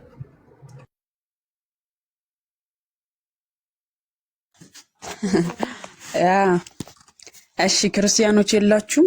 እናንተም ጥያቄ ከሌላችሁ ምናምን ቀሲስ መጥተዋል። ይፍቱን ይባርኩኝ አባቴ ቀሲስ። እግዚአብሔር ይፍታ፣ እግዚአብሔር ይባርክልን። ስልክ ገብቶብኝ አቋረጠኝ፣ ይቅርታ። እንግዲህ ችግር የለም አባታችን። ቀደም አልሰሙኝም። ይፍቱኝ ይባርኩኝ አባቴ። እግዚአብሔር ይፍታ፣ እግዚአብሔር ይባርክልን። እሺ ልቀጥል የጀመርኩትን አይደል? ከተፈቀደልኝ እኛም እኮ ብለናል። ያው ይባርኩን ይፍቱን ነው አይደል? ትክክለኛው ቡራክ ተይተናል። ደህና ነህ አይደል? ይባርኩን ይፍቱን ብለናል። እግዚአብሔር ይፍታ፣ እግዚአብሔር ይባርክ። እዚያ እንተኔ ጋራ እንገናኛለን። አዎ ይቀጥሉ። ግሩም ነው ይቀጥሉ። እሺ ስለዚህ ልቀጥል። ያው ጸበል ሲገቡ እህቶቻችን ያንን ነገር በመሃል አቋርጦ የመጣባቸዋል። የአጋንንት ነገር ደግሞ በዚህ ምክንያት እነሱ እንዳይድኑ ከበሽታቸው እንዳይገላገሉ ከበሽታቸው እንዳይድኑ የማድረግ ስራውን ለመስራት እሱ የራሱን ጥረት እያደረገም ስለሚሆን እኛ ደግሞ አባቶች ደግሞ ምን ያደርጋሉ? ከቀኖና ቤተክርስቲያን ጋር የተያዘ ነው። ይሄኛውን ወደ ውጭ አውጥተው በጀሪካን አድርገው ያጠምቋቸዋል ማለት ነው። ስለዚህ ያ የእርግማን ምልክት የተባለው ያሆኑ ደግሞ የምንድነው? የመንጻት ወራትና የመንጻት ጊዜ ስለመፈጸሚያ ስለሆነ ማለት ነው። ሌላው ጸሎትን አይከለክልም። ጸሎት መጸለይ ይቻላል። እንደገና ደግሞ ከቤተ ክርስቲያንም የሚከለክልበት ጊዜ ሚወታ አድርጊ ከቤተ ክርስቲያን የሚከለክለን ከምንድነው? 40 ክንድ ይላል አሁን ለምሳሌ ያል። ከዛ ባለፈ ግን ጸሎት፣ ቤት ውስጥ ጸሎት፣ የቤተ ክርስቲያን ጸሎት ስጋው ደግሞ ብቻ መቅረብና ቤተ ክርስቲያን ውስጥ ገብቶ የማስቀደሱ ነው እንጂ የሚከለክለው ቃል እግዚአብሔር የመስማት ቃል እግዚአብሔር የማዳማጥ የመማር ሁሉም የማድረግ የመጸለይ ነገር ይቻላል። ወር አበባ ለምን ያ የእርግማኑ ምልክት ሳይሆን አሁን እኮ ብዙ ጊዜ የሚገርማችሁ ነገር አሁን እነሱ ይህንን እንደ እርግማን አድርገው ነው የሚቆጥሩት ማለት ነው። ያ የእርግማናችን ተፈጽሞልናል።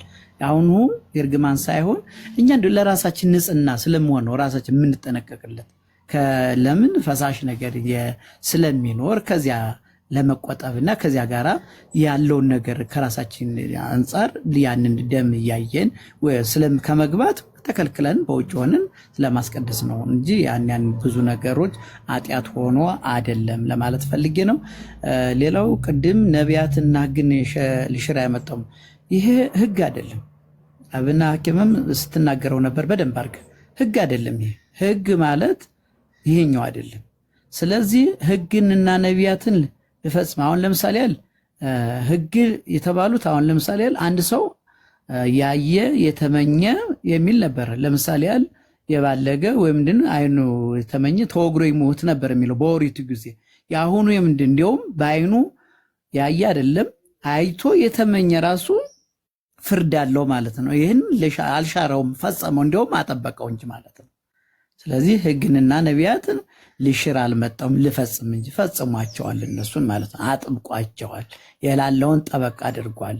ስለዚህ ያንን በየራሱ በለምጽ በምን ሲመታ የነበረው አሁን ደግሞ በሰራው ስራ በራሱ ተጽፎለት ቁጭ ብሎ በኋላ ይጠብቀዋል በመንግስተ ሰማያት ማለት ነው። ስለዚህ ያየ የተመኘ አሁን ለምሳሌ ሚስት ስለ ሙሴ ሕግ አንስቶ ሚስቱን ሊፈታ ይችላል እንዴት ነው ብሎ ጠይቀውት ነበር ሐዋርያቱ። ጌታችን ኢየሱስ ክርስቶስ ምን ብሎ ነው የመለሰላቸው? አይደለም ሚስቱን ያለ ዝሙት ምክንያት ሚስቱን ሊፈታ አይቻልም አለ። ስለ ዝሙት ጠንቅ ብቻ ከሆነ ሚስቱን ሊፈታ ይችላል፣ የተፈታቿንም ማግባት አይችልም። ይህንን አጠበቀው እንጂ አላለው ማለት አይደለም፣ ወይ ደግሞ ሻረው አይደለም። ያኛውን ግን የሔዋን መርገም ግን በኢየሱስ ክርስቶስ በደሙ አንጽቶልን ቀድሶልን ወር አበባ የልጅ ክብር የልጅ መገኛ የልጅ ጸጋ አድርጎላት ሴት ልጅ አክብሮ ቀድሶ ለዚህ ክብር አውቅቷታል ማለት ነው ጌታችን ኢየሱስ ክርስቶስ ማለት ነው። ስለዚህ ከነሱ ከዚህኛው ከአማናያን ወደዚህ ወደ አማንያን አምጥተው ይቀላቅለው ይሄን እንዲህ ብሏል ማለት አይችሉም፣ ሊያደርጉትም አይችሉም። የኛም እምነታችንን አያቋትም፣ ስርዓቷን አያቋትም። ጥርት በጣም በጣም ጥርት ያለች ንጽሕት ኦርቶዶክሳዊ እምነት ምንም ጽጽ የሌለባት እምነታችን ስለሆነች የሴት ልጅ ክብር እንደ ቤተ ክርስቲያን ሕግ በየትኛውም ቦታ አይከበርም። እንደ ቤተ ክርስቲያን እንደ ኦርቶዶክስ አማኝ የሴት ልጅ ክብርን ከፍ አድርጎታል፣ ደረጃውን ከፍ አድርጎላት ማለት ነው። ጌታችን ኢየሱስ ክርስቶስና ላዛር ቤትም ሞቶ ግን እነ ማርያም እነ ማርታን እኮ በጣም አክብሮ እነሱን አቀድሷቸው ነበር፣ ብዙ ነገር ሲያስተምራቸው ነበር። ስለዚህ ጌታችን ኢየሱስ ክርስቶስ እንዲህ ያለውን ነገር አጽድቆልን አንጽቶልን ሄዷል ለማለት ነው። በኋላም መለሳለሁኝ። ስለ እስልምና ብዙ እውቀቱ የለኝም፣ መናገርም አንዳንድ ከሚዲያዎች ከእናንተ ከምታወሩት አንጻር እያየውኝ ብዙ እየተገረምኩ ነበር፣ እንዲሁም እየተደመምኩ እየሳኩም እንዲ አንዳንድ ጊዜ ፈገግ እያረኩም እያደረገኝም እንዲሁ ስርዓቶቹ አምልኮታቸው በጣም የሚገርም ነው። ይሄ በጣም እንደ መጽሐፍ ቅዱስ እንደኛ ሕግ ስናየው በጣም በጣም በጣም አሰቃቂ ዘግናኝ ነገር ነው ያለው። እግዚአብሔር አምላክ ይመስገን። እስኪ እንደው ወደ እውነተኛው መንገድ ይመልስልን። ማማዬ እንዴት አድርጋችሁ ይህንን ነገር እንዳወቃችሁት ሚስጥሩን ብትነግሩ ጥሩ ነው። እኔም እንዳውቀው ያው ማንበብ ሊሆን ይችላል ግን የእናንተ እግዚአብሔር ገልጾላችሁ ነው ይህንን የምታደርጉትና መምህራን እግዚአብሔር ይባርክልኝ፣ እግዚአብሔር ይቀድስልኝ። ተባረኩልኝ። አብሬያችኋለሁኝ። ሌላም ቀንም እንደዚሁ እየገባን እንማማራለን። እግዚአብሔር ይስጥልኝ።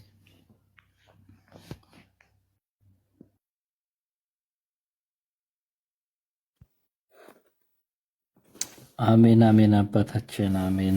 በጣም እናመሰግናለን። ቃልዎት ያሰማልን። እናንተ የካህናት በመካከላችን መኖር መቀመጥ ትልቅ ክብር ነው ለኛ። በጸሎት ያስቡን አይርሱን። አባታችን አክስቴ አለሽ? አለው አጎቴ። ቃልዎት ያሰማልን። አባታችን እግዚአብሔር ያክብርልን። የገቡ ልጆች አሉ እነ ትዕግስት አብርሃም፣ ምናልባት ጥያቄ ካላቸው ጠይቁና ብዙ መምህራን ባሉበት። እሺ መምህር አመሰግናለሁ። አባ ይፍቱኝ ይባርኩኝ። ይፍታ እግዚአብሔር ይባርክልን። ያ የኔ ጥያቄ በሴት ልጅ የወር አበባ ጋር የተያያዘ ነውና ብዙ አባቶች ጠይቄያለሁ። እኔ ብዙ አባቶችን ጸበል መጠጣት አይቻልም፣ መጠመቅ ነው እንጂ የማይቻለው ምናምን የሚባለው ነገር አለና ስጠይቅ ያው ጸበል ቅዱስ ነው። ሆድ ውስጥ ስለምገባ የወር አበባ ላይ ሆናችሁ ጸበል መጠጣት አይቻልም የሚሉም አሉ፣ ይቻላል የሚሉም አሉ። እንደዚሁም ደግሞ ቅዱሳን ስዕላት ቅዱስ ስዕላትም እነሱም ቅዱስ ስለሆኑ መጽሐፍ ቅዱስም ቅዱስ ስለሆኑ መንካት አይቻልም የሚባል ነገር አለ። ይህ ነገር እንዴት ይታያል? ብዙ ጊዜ ጠይቄ ያልተመለሰልኝ ጥያቄ ነውና ግራ ተጋብቼ አሁን ይሄኔ ሁሉም ጥያቄ ስላለብኝ የወር አበባ ላይ ሲሆን መጽሐፍ ቅዱስ እንኳን አጠገቤ ካለ አርቃለሁ እንትን እያልኩ ማለት ነው። እስቲ መጣቁ ካለ መልሱልኝ።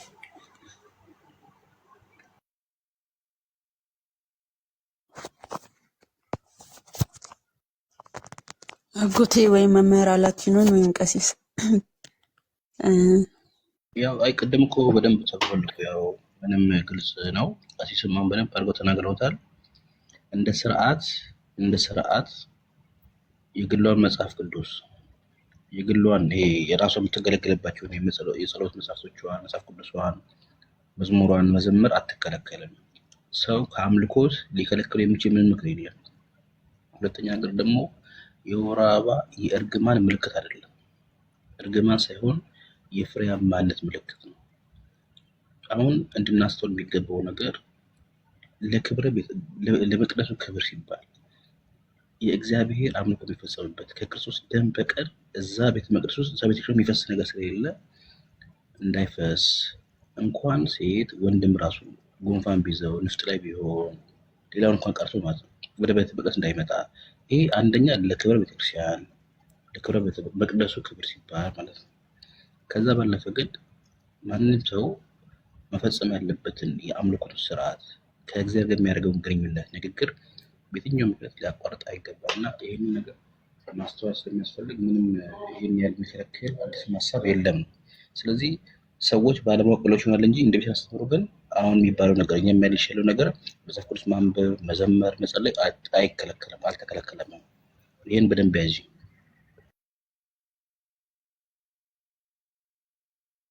ልጨምርላትና ትዕግስት እህቴ ምናልባት አባቶች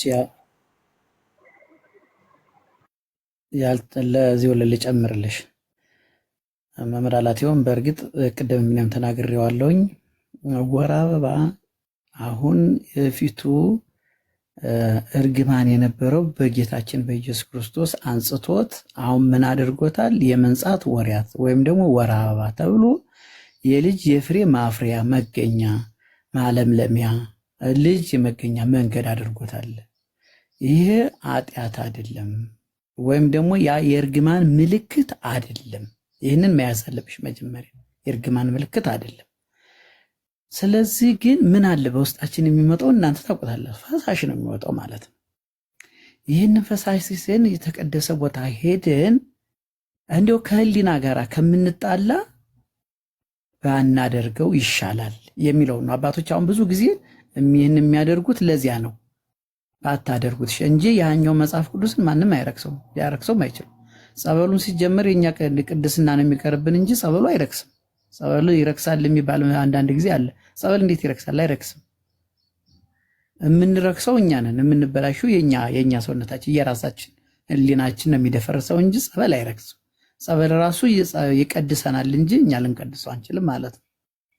ጸበል መንፈስ እግዚአብሔር ያለበት መንፈስ እግዚአብሔር አድሮበት በዚያ ላይ ደግሞ የእግዚአብሔር ተአምር ተገልጦለት ሰዎችን የሚፈውስ ሰዎችን የሚያድን ሰዎችን ከመቅዘብዘብ የሚያድናቸውና የሚጠብቃቸው ነው ጸበል ማለት። መጽሐፍ ቅዱስም እንደዚያ ማለት እኛን ይጠብቀናል፣ እኛን ያድነናል፣ እኛን ወደ ክብር ያበቃናል ብለን የምናደርገው ነው እንጂ እኛን ወደ ሌላ መንገድ የሚከተን አይደለም። ይህን መያዝ አለብሽ። ሌላው መጽሐፍ ቅዱስ ማንበብ፣ ጸሎት፣ መጸለይ አይከለክልም። የሚከለክለው ምን መሰለሽ? አሁን ለምሳሌ ከቅድም ተናግሬዋለሁ። ጸበል ቦታ ስትገቢ ወር አበባ ሆነሽ መግባት አይቻልም። ግን እሱም ደግሞ ከጀሪካን ተይዞ በሌላ ቦታ ያው ለዚያውም በሽታ ውስጥ ካለሽ አጋንንት አሽክላ የተያዙ ከሆኑ እሱን ውን ይደረጋል። ወስዶ ለብቻ እንዲጠመቁ ይደረጋል። ያ ከራሳችን ክብር ለጸበሉ ክብር ለእግዚአብሔር ክብር ላለን ነው እንጂ ሌላው እንዲሁ የራሳችን ደግሞ ፈሳሽ ነገር እያለ ውስጥ መግባት አይቻልም። እኛም ማንኛውም ሰው አሁን ወር አበባ፣ ህልመ ሌሊት እነኚህ ነገሮች ከቀኖና ቤተክርስቲያን ከሚከለከሉት አንዶች ናቸው ማለት ነው። ሌላውም ህልመ ሌሊት መጥቶትም ቤተ መቅደስ አይገባም። ምንድነው የሚደረገው? በውጭ ሆኖ ያስቀድሳል፣ በውጭ ሆኖ ጸሎቱን ያደርጋል፣ በውጭ ሆኖ የሚደረገውን ነገር ማንኛውም የሚያደርገውን ያደርጋል ማለት ነው። ስለዚህ ጸሎት ስዕል አጠገብሽ ካለም ስዕል ቤት ሆኖ የምትጸልዩ ያንን ትጸልያለሽ ማለት ነው። መጸለይ ይቻላል። መጽሐፍ ቅዱስ ማንበብ ይቻላል። የግል ጸሎትሽንም መጸለይ ትችያለሽ ማለት ነው። ስለዚህ ይሄን ነገር ወደ አንቺን የሚያምታታ ነገርም ስለሌለው በዚህ ብትረጂው ጥሩ ነው እላለሁኝ። አመሰግናለሁ። እሺ አባታ አመሰግናለሁ። ቅዱስ ያሰማልኝ። ሁለተኛ ጥያቄ ቅዱሳን ስዕላት በመኝታ ቤት ክፍል ምናምን ማስቀመጥ ይቻላል? ብዙ አባቶች አይቻልም፣ ብዙ አባቶች ደግሞ ይቻላል የሚባል ነገር አለ። ሌላኛው ጥያቄ ደግሞ እንደ ቤተ ክርስቲያን አንድ ሰው ቃል ከገባ ለሆነ ሰው ቃል ከገባ ያን ቃል ሳያደርገው ከቀረ እንዴት ነው የምታየው እንደ ቤተ ክርስቲያን? ይሄንን ብታስረዱኝ ጥሩ። ቃል ማለት አልገባኝም። ለስለት ተስሎ ማለት ነው ወይም ደግሞ ይሄን አመጣለሁ ብሎ ስለትም ሊሆን ይችላል። ለሆነ ሰውም ደግሞ የሆነ ነገር አደርግልሃለሁ ብሎ ቃል ገብቶ ያ ቃል ደግሞ ሳይሆንለት ሲቀር ካልፈጸመ። እሺ ጥሩ ጥያቄ ነው። ስዕል መኝታ ቤት ላይ አይደረግም። ለምን? መኝታ ቤት ማለት ያው የራሳችን የጸሎት ቤት ሊሆን ተሆኖ በዚያ በጸሎት ቤት ነው መደረግ ያለበት። ምናልባት ለመዝሙርም አሉ አላቲዮንም ይጨምሩበታል። መኝታ ቤት አይደረግም። የራሱን የቻለ ክብር ባለው ቦታ መቀመጥ አለበት ስዕል አድኖ። ለምን? መኝታ ቤት ያው የምናደርገውን ያው እኛ ሁላችንም ስለምናውቀው እዚያ ባይቀመጥ ጥሩ ነው። ለስዕሉ ላለን ክብር፣ ለስዕሉ ለምናሳየው ትህትናና ፍቅር ከነሱ አንጻር ስዕል ለብቻ ተቀምጦ በመኝታ ቤት ሳይሆን በጸሎት ቤት ላይ መቀመጥ አለበት። ይሄ አንድ ነው። ሌላው ይሄ ቃል ተሚተዩ ቃልማ ቃል ነው። ምንጊዜም ያ ምን ይደርስበታል? የሚያደርስበትን እግዚአብሔር ነው የሚያውቀው። ይህን ይደርስበታል ብለን ይህን ያገኘዋል ብለን ማድረግ አንችልም። ግን ቃል ጌታችን ኢየሱስ ክርስቶስም ቃል ነው፣ ቃል ስጋ ሆነ የሚለውም ለዚያ ነው። ክርስቶስ በቃል የነበረው ነው ወደ ስጋ ተቀይሮ እኛን ዛሬ ካለመኖር ወደ መኖር ያመጣን ማለት ነው። ስለዚህ ቃልማ ይሄ በእግዚአብሔር ዘንድም አጸያፊም ነው፣ በሰውም ዘንድ አጸያፊም ነው፣ በማንኛውም ሰው አጸያፊ ነው። ቃል ገብቶ መክዳት ማለት ነው። ይህ ክደት ከውሸት ከመሐላ ከነዚህ ከሚደረጉት ነገሮች ሁሉ አንዱ እሱ አጥፊም ነገር ነው ማለት ነው። ስለዚህ ቃል የእግዚአብሔርን ነገር ለእግዚአብሔር ባናደርግ ነው። ብዙ ጊዜ እኔ በዚህ ጊዜ ቤተክርስቲያን ሁሉ ብዙ ጊዜ የምትፈተንበት በዚህ ነው። እውነትሽን ነው አንቺ ያነሳሽው። ለምን አንዳንድ ሰው አሁን የማያደርገውን ቃል ይገባል። ቃል ገብቶ ያን ቃሉን ደግሞ ይሽራል ማለት ነው። አቶ ነስቶ ከሆነ ያ ችግር የለውም። ግን እያለው ምን ያደርገኛል ብሎ በትዕቢት በመንኖ በመናቅ ከሆነ ግን ያ ጥሩ አይደለም ማለት ነው። ከእግዚአብሔር ጋርም ያጣላል እውነቱ ከሆነ። ለምን ማሾፊያ ነው። አንድ ጊዜ ምን አሉ ይባላሉ። አንድ ሰው በሬ የጠፋበትና ለጊዮርጊስ ሳገኝም ለጊዮርጊስ በቃ በሬን ካስገኘልኝ ይሄን ያልሸጨ እንዲህ ያለ አመጣለሁ ምናምን እያለ በየታቦት ባገኘው ታቦት ሁሉ ይሳላል። ከዚያ ልጅ አብሮ ስለነበረ አባዬ ለሚካኤልም ለጊዮርጊስም ሁሉንም ተናገርክ፣ ስለዚህ ለማን ነው የምታደርገው? ለሁሉም ነው የምትሰጠው? ተው ይገኝ እንጂ ማን ያጭረዋል ማን ይሰጠዋል አሉ ይባላል። ስለዚህ ይሄ ቃል መግባት በየሩበት እንደዚህ ቃል ገብቶ መምጣት ይህ የተለምዶ ነገር ስለሆነ መቅረትም አለ የማናደርገው ቃል መግባት የለብንም። ስለዚህ ቃል ነው እውነት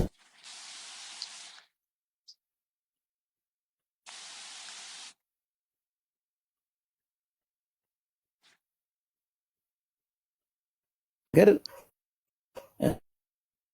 መተው ያለብንን እንተዋለን። እግዚአብሔር ደግሞ አግኝቶን ደግሞ የምንሰጥ ከሆነ እንሰጣለን። ግን በጣም ከቸገረው ከሌለው ደግሞ ምን ማድረግ አይቻልም። ያውቆ ስላልሆነ ከችግሩ አንጻር ስለሆነ ነው። ይበቃኛል። እኔ አመሰግናለሁ። እነሱ ይጨምሩበት። እንዴት በዚህ ላይ ማለት ቅድም ልጅቷ ባነሳችሁ ላይ በጸበሉ ዙሪያ ላይ በተለይ የቅዳሴ ጸበል ላይ የሚቀርብበት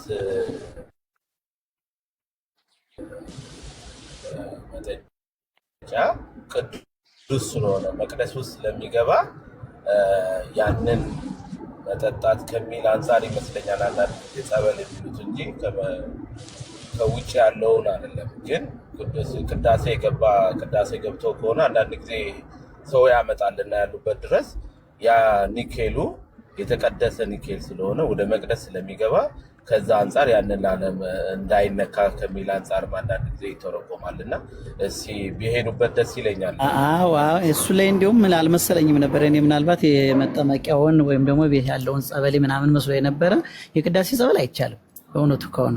ሁለተኛ ጊዜ ደግሞ ሰው ተመላልሶ ወደዛ ቦታም ደግሞ አይሄድም። የቅዳሴ ጸበል ላስቀደሰ ሰው ነው እንደው የሚጠጣው ማለት ነው። በውስጡ ነው ላስቀደሱ ሰዎች እሱ ለነበሩ ሰዎች ነው የሚሰጠው ማለት ነው። የቅዳሴ ጸበል አይካተትም፣ በዚህ ውስጥ አይካተትም።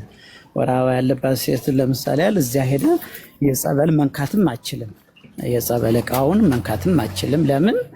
ያኛው የቤተ መቅደስ ከንዋያተ ቤተ መቅደስ ከሚገለገሉባት ቅዳሴ ከሚቀደሱበት አንዱ እሱ ስለሆነ ማለት ነው። ከራሳችንም አንጻር ከንጽህናችንም አንጻር ከጉለታችንም አንጻር ማለት ነው። ስለዚህ ይሄን አይጨምርም። እኔ ያልኩት ያኛውን ጸበል ነው እንጂ ይሄኛውን ጸበል አይጨምርም።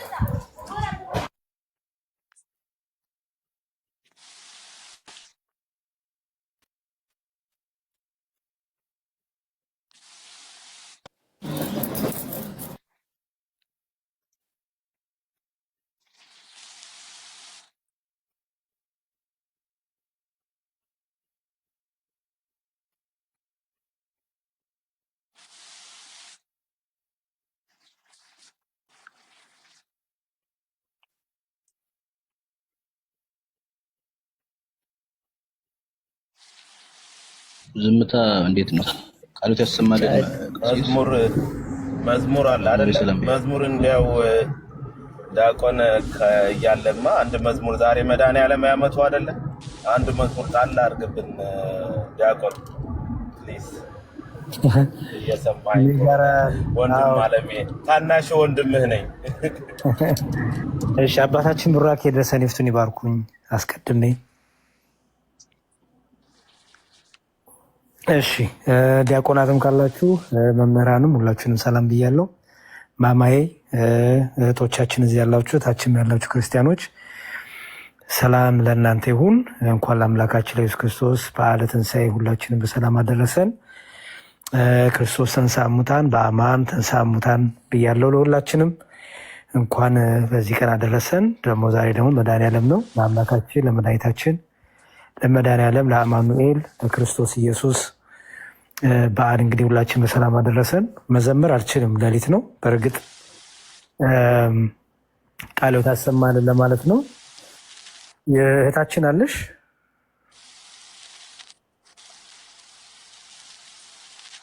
እህታችን አለሽ ጥያቄ ጠየቅሽው ቲጂ አይደል? አለው መምህር አለው። እሺ መምህር አይደለሁም፣ እኔ መምህር አይደለሁም፣ ወንድምሽ ነኝ። መልካም ጥያቄዎች ተመልሱልሽ፣ አስተውልሻል፣ ሰምተሻቸዋል አይደለ? አባታችንንም መምህራኖቻችን ከፍል አዎ በደንብ ሰምቻቸዋለሁ። ቃልዮት ያሰማል። በጣም ጥሩ። ከዚህ በኋላ ግን ከዚህ ከፍ ወዳለው እውቀት ልታድጊ ይገባል። አሁን ብዙ የጠየቅሽው ከቀኖና ጋር የተያዘ ከስርዓት ጋር የተያዘ አንዳንድ ደግሞ በልማድ ከምንለው ጋር የተያዘ ነው። እነዚህ ነገሮች ቀኖናዊ ናቸው። ዶግማዊ ትምህርቶች ላይ ደግሞ በርተሽ አጥንተሽ ከፍ ወዳለው ጥያቄ ልታድጊ ይገባል። ገባሽ? ነገረ ድነትን ልጠይቂ፣ ነገረ ስላሴ፣ ነገረ ስጋዌን፣ ነገረ ቅዱስ ቁርባን፣ እነዚህ የሃይማኖት መሰረት፣ የእምነት መሰረት፣ የክርስቲያኖች መሰረት ስለሆኑ እነዚህ ላይ ደግሞ በርትተሽ አጥንተሽ በተሻለ እውቀት ደግሞ መተሽ ደግሞ በደንብ እንደምጠይቅን ተስፋ አደርጋለሁ። አጥኒ፣ ተማሪ፣ በደንብ ፎከስ አድርጊ። በተለይ ትምህርት ሃይማኖት፣ ዶግማ ትምህርቶችን ተምርሻል ወይስ የተማርሽ ነው? አልተማርኩም። ያው እነ ማማዬ ጋር እየገባሁ እንደዚህ እንትን እንከታተላለን እንጂ አሁን ያለን ትውልዶች ምክንያት የለንም ላለመማር ስንፍና ካልሆነ በስተቀር ሁላችንም ብንሆን ሰነፍ ካልሆነም በስተቀር ዩቲዩቡ አለ፣ ቲክታኩ አለ። በተለይ ዩቲዩብ ላይ 5 አዕማደ ምስጢራት ብለሽ ጽፊ እንዳለ ይወጣልሻል። የአባ ገብረ ኪዳን የነ ዲያቆን ሄኖክ ማህበረ ቅዱሳንም በደንብ ሰፊ ዝርዝር የሆነ ከነገረ ስላሴ ከሀሎተ እግዚአብሔር ጀምሮ እግዚአብሔር ማን ነው ከሚለው ጀምሮ ከዛ ደግሞ ነገረ ስላሴ፣ ነገረ ስጋዌ፣ ነገረ ጥምቀትን፣ ነገረ ቅዱስ ቁርባን፣ ነገረ ትንሣኤ ሙታንን በደንብ አድርገሽ እያነበብሽ እያጠናሽ እነ ማማዬ ባይኖሩም እነ ያሬድ ባይኖሩም አባቶቻችን ወንድሞቻችን ባይኖሩም በጣም በጣም በጣም መልካም ትምህርቶች ዩቲዩብ ላይ ስላሉ አጥኒ፣ መጽሐፍቶችን አንብቢ። መርሎተ ጽድቅ መጽሐፍን ብታገኝ ደግሞ በጣም መክርሻለሁ። አለሽ እሱ መጽሐፍ? ከሀገር ውጭ ስላለ አሁን የለኝም እኮ። ለምሳሌ አረብ ሀገርም ይሄን ነገር እንደሚያካፍሉ ሰምቻለሁ። አላቅም ሳውዲ ካለሽ አላቅም። ዱባይማ በጣም አለ። ታዲያ ዱባይማ በደንብ አለ። እስኪ እነ ማማዬንም አናግሪያቸውና ዱባይ በደንብ አለ እሱ መጽሐፍ። የባበሻ ሱቆች ያለበት በደንብ አለ እና መርሎተ ጽድቅ ይባላል ርዕሱ። ከአንድ ቁጥር አንድ ዱባይ ዲያቆን እንዴት ደርክ አለው ማሚ እንደሽ አለ። እግዚአብሔር ይመስገን። መርሎተ ጽድቅ አለ ዱባይ ምናምን ያላችሁ ተልኳል እኮ ምናምን። የት ነው የምናገኘው? ማለት ሀዊ ዲዛይንን አውሯት። ሀዊ ዲዛይን መጽሐፍቶችን ታመጣለች። ሌላ ደግሞ ምንድነው ስሙ ጠፋብኝ፣ ብቻ ግን አለ እና መርሎተ ጽድቅ በተለይ 3ኛው እትም እና 1ኛው እትም በጣም የሚገርም መጽሐፍ ነው። ቀጥል ዲያቆን። በቃ ጨረሰሽ ማማዬ ዘረጋችሁ። ጨርሻለሁ እና እነዚህን አንብቢ እና ይረዳሻል፣ ይጠቅምሻል። እሺ የታችን አመሰግናለሁ። በእግዚአብሔር ይርዳሽ። ጠይቂ፣ ደስ ይላል። እንኳን ጠየሽ። በአንቺ ምክንያት ተማሩን ሁላችንም። ለመምህራኖቻችን ለአባቶቻችን እግዚአብሔር ይስጥልን። አሜን። አሁንም የሆነች ጥያቄ ያለኝ፣ ታቦታት በቅዱሳን ስም ይሰየማሉ እንዴ? ታቦታት እሺ፣ ታቦትና ጽላት ታውቂያለሽ? መጀመሪያ ታቦትና ጽላት ኦኬ፣ ችግር የለውም። ስለዚህ አይሻውን እንግዲህ መሰረታዊውን ትምህርት መጀመር አለብሽ ማለት ነው። አሁን ለዚህ ነው የቤተክርስቲያን መሰረታዊ ትምህርቶች ምንድን ናቸው የሚለውን በደንብ ረጋ ብሎ ማየት ይፈልጋል። ጥያቄና መልሱ ችግር የለውም እንመልስልሻለን፣ ግን መሰረታዊ የሆነ ትምህርት ያስፈልጋል ማለት ነው። ሰው በአጭሩ ልመልስልሽ አባቶቼ ከፈቀዱልኝና ታላላቅ ወንድሞቼ ከፈቀዱልኝ።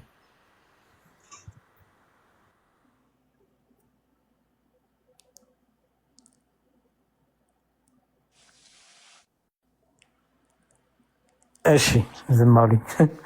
እሺ አብናኪን ፈቀዱልኝ እንዴ? ያው ዝም አሉ ብዬ ነው፣ ፈቃድ ነው ብዬ ነው። ትንሽ ወጣ ገባ እያሉ መሰለኝ፣ ለዛ ነው ዲያቆንዬ። ኦኬ እሺ። እርስዎ ግን ፈቅደዋል? የተመቸውት? እኔማ ታናሽ ነኝ፣ ታላቆችን ያልከው እኮ። እሺ ይኸውልሽ እህታችን መጽሐፍ ቅዱስ ላይ ታቦትና ጽላትን ሲያስቀምጥ ጽላት ከእግዚአብሔር የተሰጠ ማለት ነው። ከእግዚአብሔር የተሰጠ ጽሌ በግዕዙ ጽሌ ማለት ነው። ጽላት የግዕዝ ቃላት ነው። ታቦትም የግዕዝ ቃል ነው። ጽላት ጽሌ እንደማለት ነው። ጽሌ ማለት ሰሌዳ ማለት ነው። እና እግዚአብሔር ለሙሴ የሰጠው 2 ድንጋዮች በጣቱ ጽፎ ሕጉን አስቀምጦ በአንዱ 5 ጠቅላላ 10 ትእዛዛት ለሙሴ የሰጠው ያ ድንጋይ ያ ጽላት ይባላል። ከዛ ደግሞ ጽላቱን ማስቀመጫ ጽላቱን ማክበሪያ ደግሞ ታቦት ሙሴ ሰራ ማለት ነው። ታቦት ማለት ደግሞ ማደሪያ ማለት ነው። ለምሳሌ እኔና አንቺ ታቦቱ ለእግዚአብሔር እንባላለን። ታቦቱ ለእግዚአብሔር ማለት የእግዚአብሔር ማደሪያ ማለት ነው። ታቦት ማለት ግዕዝ ነው። ኦኬ በግሪኩ ኋላም በተለይ አዲስ ኪዳን በተጻፈ በግሪኩ ትራፔዛ ይለዋል። ቅዱሱ ጠረጴዛ ይለዋል፣ ወይም ሎርድ ቴብል ይባላል በእንግሊዝኛው። ስለዚህ እኛ በአጭሩ በአዲስ ኪዳን ያለን ክርስቲያኖች ታቦት አለን። እኛ ባዶ አዳራሽ የለንም። ለእኛ ቤተክርስቲያን ያሰኛት ራሱ የክርስቶስ ክቡር ስጋ ክቡር ደም መፈጠታችን መሰዋታችን ነው። ሌሎቹ የክርስቶስ ክቡር ስጋ ክቡር ደም ምልክት ነው፣ መታሰቢያ ነው፣ ህይወት የሚሰጥም ማለት ነው ሌሎቹ። ለእኛ ግን ለኦርቶዶክስ ያለ ክርስቲያኖች ግን በተለይ እነዚህ ኦሪየንታል የምንላቸው 5ቱ አያት ቤተክርስቲያኖች እኛ ኤርትራውያን፣ ህንድ ማልካራ፣ ሴሪያ እና ኤርትራ እነዚህ ቅዱስ ስጋውና ክቡር ደግሞ እውነተኛ የጌታ ስጋና ደም ነው እንላለን። ስለዚህ እውነተኛ የጌታ ስጋና ደምን በቅዱሱ ታቦት እንሰዋለን። ስለዚህ ለእኛ ታቦት የምንለው የጌታ ስጋና ደም ማቅረቢያ፣ የጌታ ስጋና ደም መፈተቻ፣ የጌታ ስጋና ደም ማክበሪያ ነው። ራሱ ኦኬ ማክበሪያ ነው። ስለዚህ ይሄ ታቦት ይባላል። በዚህ በቆሮንቶስ መልእክቱ ቅዱስ ጳውሎስ ምን ብሎ ተናግሯል መሰለሽ? ቆሮንቶስ መልእክቱ ላይ አንደኛ ቆሮንቶስ ምዕራፍ 10 ላይ መሰለኛ ምን ብሎ ተናግሯል? ከጌታ ማዕድና ከአጋንንት ማዕድ ልትበሉ አትችሉም፣ ከአጋንንት ጽዋና ከጌታ ጽዋ ልትጠጡ አትችሉም ብሏል። ይሄ ማዕድ የሚለውን ምን ብሎ ይፈተዋል? ግሪኩ ዋና ኦሪጂናል ቃላው ማለት ነው ትራፔዛ ብሎ ይፈተዋል። ወይም የጌታ ጠረጴዛ ወይም ደግሞ ቅዱሱ ጠረጴዛ ይባላል። ኦኬ እኛ በአዲስ ኪዳን ክርስቲያኖች ያንን እናደርጋለን። ታዲያ በቅዱሳን ስለሚሰየማል። በጣም የሚገርምሽ ነገር በሰማይ እንኳን የ12ቱ ሐዋርያት ስም በ12ቱ ግንቦች መሰረቶች ላይ ተጽፏል ይላል። እኛ በምድር ላይ የቅዱሳኑ መታሰቢያ አድርገን ታቦቱ ላይ መጻፋችን ነው ሰዎች በተለይ ፕሮቴስታንቷ ለሚያበሳጨው። በሰማይ ጭራሽ በሐዋርያቱ ስም 12ቱ በሮች 12ቱ ምሰሶች የሐዋርያቱ ስም የበጉ ሐዋርያቶች ስም ተጽፏል ይላል። ኦኬ ስለዚህ ይሄ የሚያሳየው ምንድን ነው? ያ ታቦቱ መታሰቢያነቱ ለድንግል ማርያም ለቅዱሳን ከሆነ ለቅዱሳን። ግንስ የሚፈተተው የሚመለከው የሚከበረው ማን ነው? እግዚአብሔር አብ ወልድ መንፈስ ቅዱስ።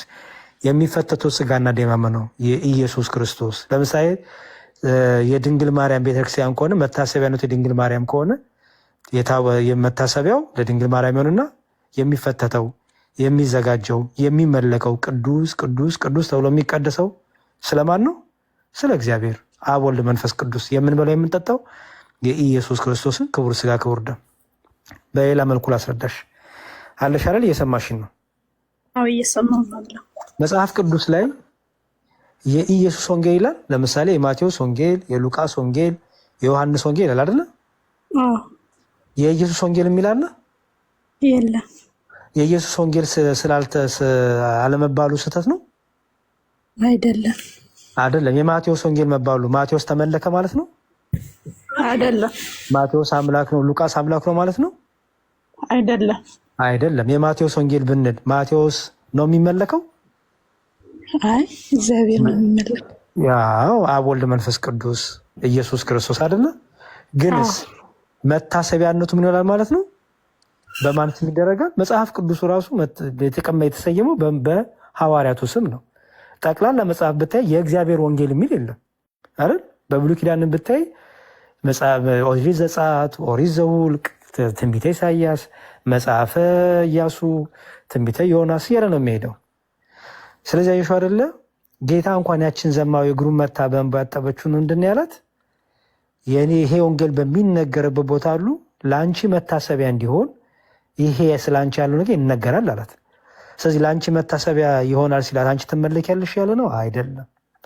እርሱ በእርሷ ላይ የሰራው ድንቅ ስራ እርሷ ስትነሳ የእርሱ ድንቅ ስራ፣ የእርሱ መሐሪነት፣ የእርሱ ቸርነት፣ የእርሱ በጎነት ይገለጣልና ነው። አየሽ፣ በትንቢተ ኢሳይያስም የመጨረሻው ጥቅሴ ነው። ትንቢተ ኢሳይያስ ምዕራፍ 56 ስለምን ይላል መሰለሽ?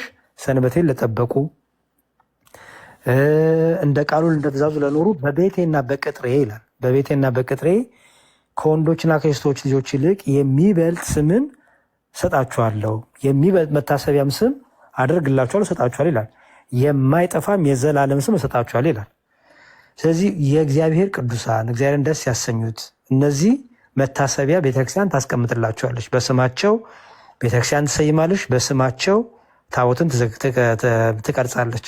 ግንስ መታሰቢያው ለዛ ቅዱስ ሆኖ የሚመለከውና ጉልበት ሁሉ ለኢየሱስ ክርስቶስ ስም ይንበርከክ የሚለው ጥቅስ ተጽፎበት ታቦቱ ላይ ይሄ ሁሉ የሚመለከው የሚቀደሰው የሚፈተተው የሚበላ የሚጠጣ የማን ስጋና ደም ነው? የክርስቶስ።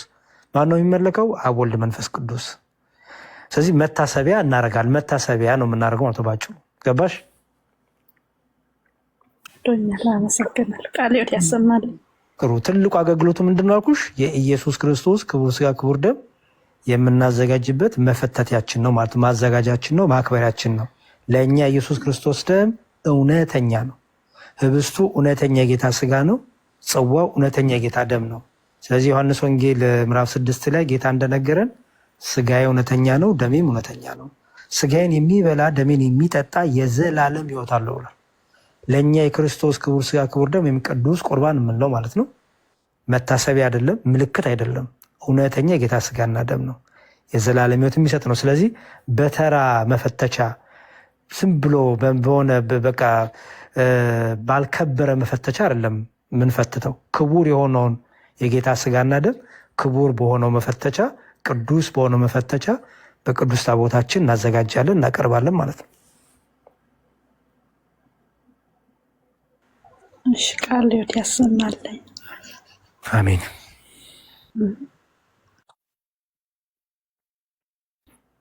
ጨርሻለሁ እኔ። ስን ያሰማልን ዲያቆን ረጅም እድሜንና ጤናን ይስጥልን፣ በህይወት በጤና ይጠብቅልን። ኦኬ፣ ሌላ የሚጠይቅ ሰው አለ? የሚጠይቅ ሰው ካለ ቅንንሁን ቃል ሕይወት ያሰማልን ዲያቆን። ቅንንሁን ሜቢ ጥያቄ ያለ መሰለኝ አለው። ዛሬ በነገራችን ላይ ይቅርታና ዛሬ ደሜ ተጠምቋል። ደምረው እንግዲህ ወደ ቤተክርስቲያን ተጨምረዋል። አንዲት ነፍስ ዩቲዩብ እያየሁት ነበረ። አሁን እያስተላለፉ ነው። እዛ እነ ዘማርያም እነ ሚኪ ያዩዋቸው ነው እና እግዚአብሔር ይመስገን። ጴንጤዎቹ ደግሞ በተራቸው ደግሞ በጣም ቤት ከፍተው ደሜን እየወረዱበት ነው። እንግዲህ ይሁን ግን እግዚአብሔር ይመስገን። ስለዚህ አበረታቱ፣ ስታገኙት በጸሎት አስቡት። ደግሞ ሩጫውን እንዲጨርስ ማህተቡን ለሱ የወረደ መንፈስ ቅዱስ እስከ መጨረሻው የሚያጸናው ቅዱስ ማህተብ እንዲያደርግለት አበርታችሁ በጣም በጣም ተግታችሁ ጸልዩለት እና እግዚአብሔር ይመስገን። ይሄ ልንገራችሁ ብዬ ነው። እግዚአብሔር ይመስገን። አረ በጣም ደስ ይላል። ደምረው ከባድ ሰው እንኳን ደህና መጣህ ትሉታላችሁ። ያው አንድ ሰው እምነት ሲቀይር በቃ ረገጣው ረገጣ አይደለም ምናምን። እግዚአብሔር እንግዲህ ጽናቱን ይስጠው ያበርታው። እሺ ቅን እንሁን። አብነ ሐኪም ይቀጥሉ። አይ ምንም ደስታዬን ለመግለጽ ነው። እግዚአብሔር ይመስገን። ደስ የሚል ነገር ነው ያሰማ። እኔ እንደው እውነት ነው አይደለም እያልኩ ነበርና በመድኃኔዓለም ቀን ደስ የሚል የምስራች ነው የሰማ ነው። እንግዲህ እግዚአብሔር ያጽናው፣ ያዝልቅለት፣ ለፍጻሜ ያደርስለት። ለእኛም እንደዛው እግዚአብሔር ይርዳን። አሜን አሜን። ልደትዬም ፖስት አድርገዋል። እኔ ጋርም አይቼ ፖስት አድርጌያለሁ እና የገባችሁ እዛ ተመልከቱ። አይ ቲንክ ማታ የሚገባ ይሆናል እንግዲህ ወይ አላቅም፣ ግን ባገኛችሁት ጊዜ እንግዲህ አበረታቱት። እግዚአብሔር እንዲረዳው ጸልዩለት። ክርስትና ስሙን አልሰማውም እስካሁን። ክርስትና ስሙን ከሰማን በኋላ እንግዲህ ያው በቤተክርስቲያን በሰጠችው ስም እንግዲህ በጸሎት እናስበዋለን ማለት ነው እና ቦሌ መድኃኔዓለም ነው ያው ሚስጥራት የሚፈጽመው ማለት ነው። እሺ ቅን እንሁን። ሰላም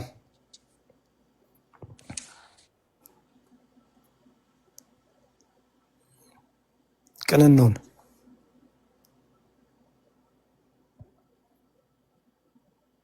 ሀብተ ወልድ ነው። እሺ መልካም ሀብተ ወልድ። እሺ ቅን እንሁን። ማማይ ወይ ይሰማል። ዝም ሲሉ ምንድን ነው የምታደርጊው? ዝም ሲሉ ትጣሪያለሽ የደጋገምሽ ወይስ ምንድን ነው ሀሳብሽ? አረ ወደ ካዕባ ነው የምልከው እኮ እኔ ዛሬ እንደውም ታግሼ ነው። በጣም እናደዳለሁ ራሱ ማለት ነው። ልከው አስገባቸውና ከገቡ በኋላ ጸጥ ሲሉ እንትን ይሉብናል። እሺ ለማንኛውም ጥያቄ ያላችሁ ግቡ፣ ከሌላችሁ ግን መብራት ስለተቋረጠ የኔ ሊዘጋ ጥንጥዬ ነው የቀረሁት። ቻርጅ ራሱ ቢያንስ ባስተናግድ 3 ሰው 2 ሰው ነው ቻርጅ ሊዘጋ ማለት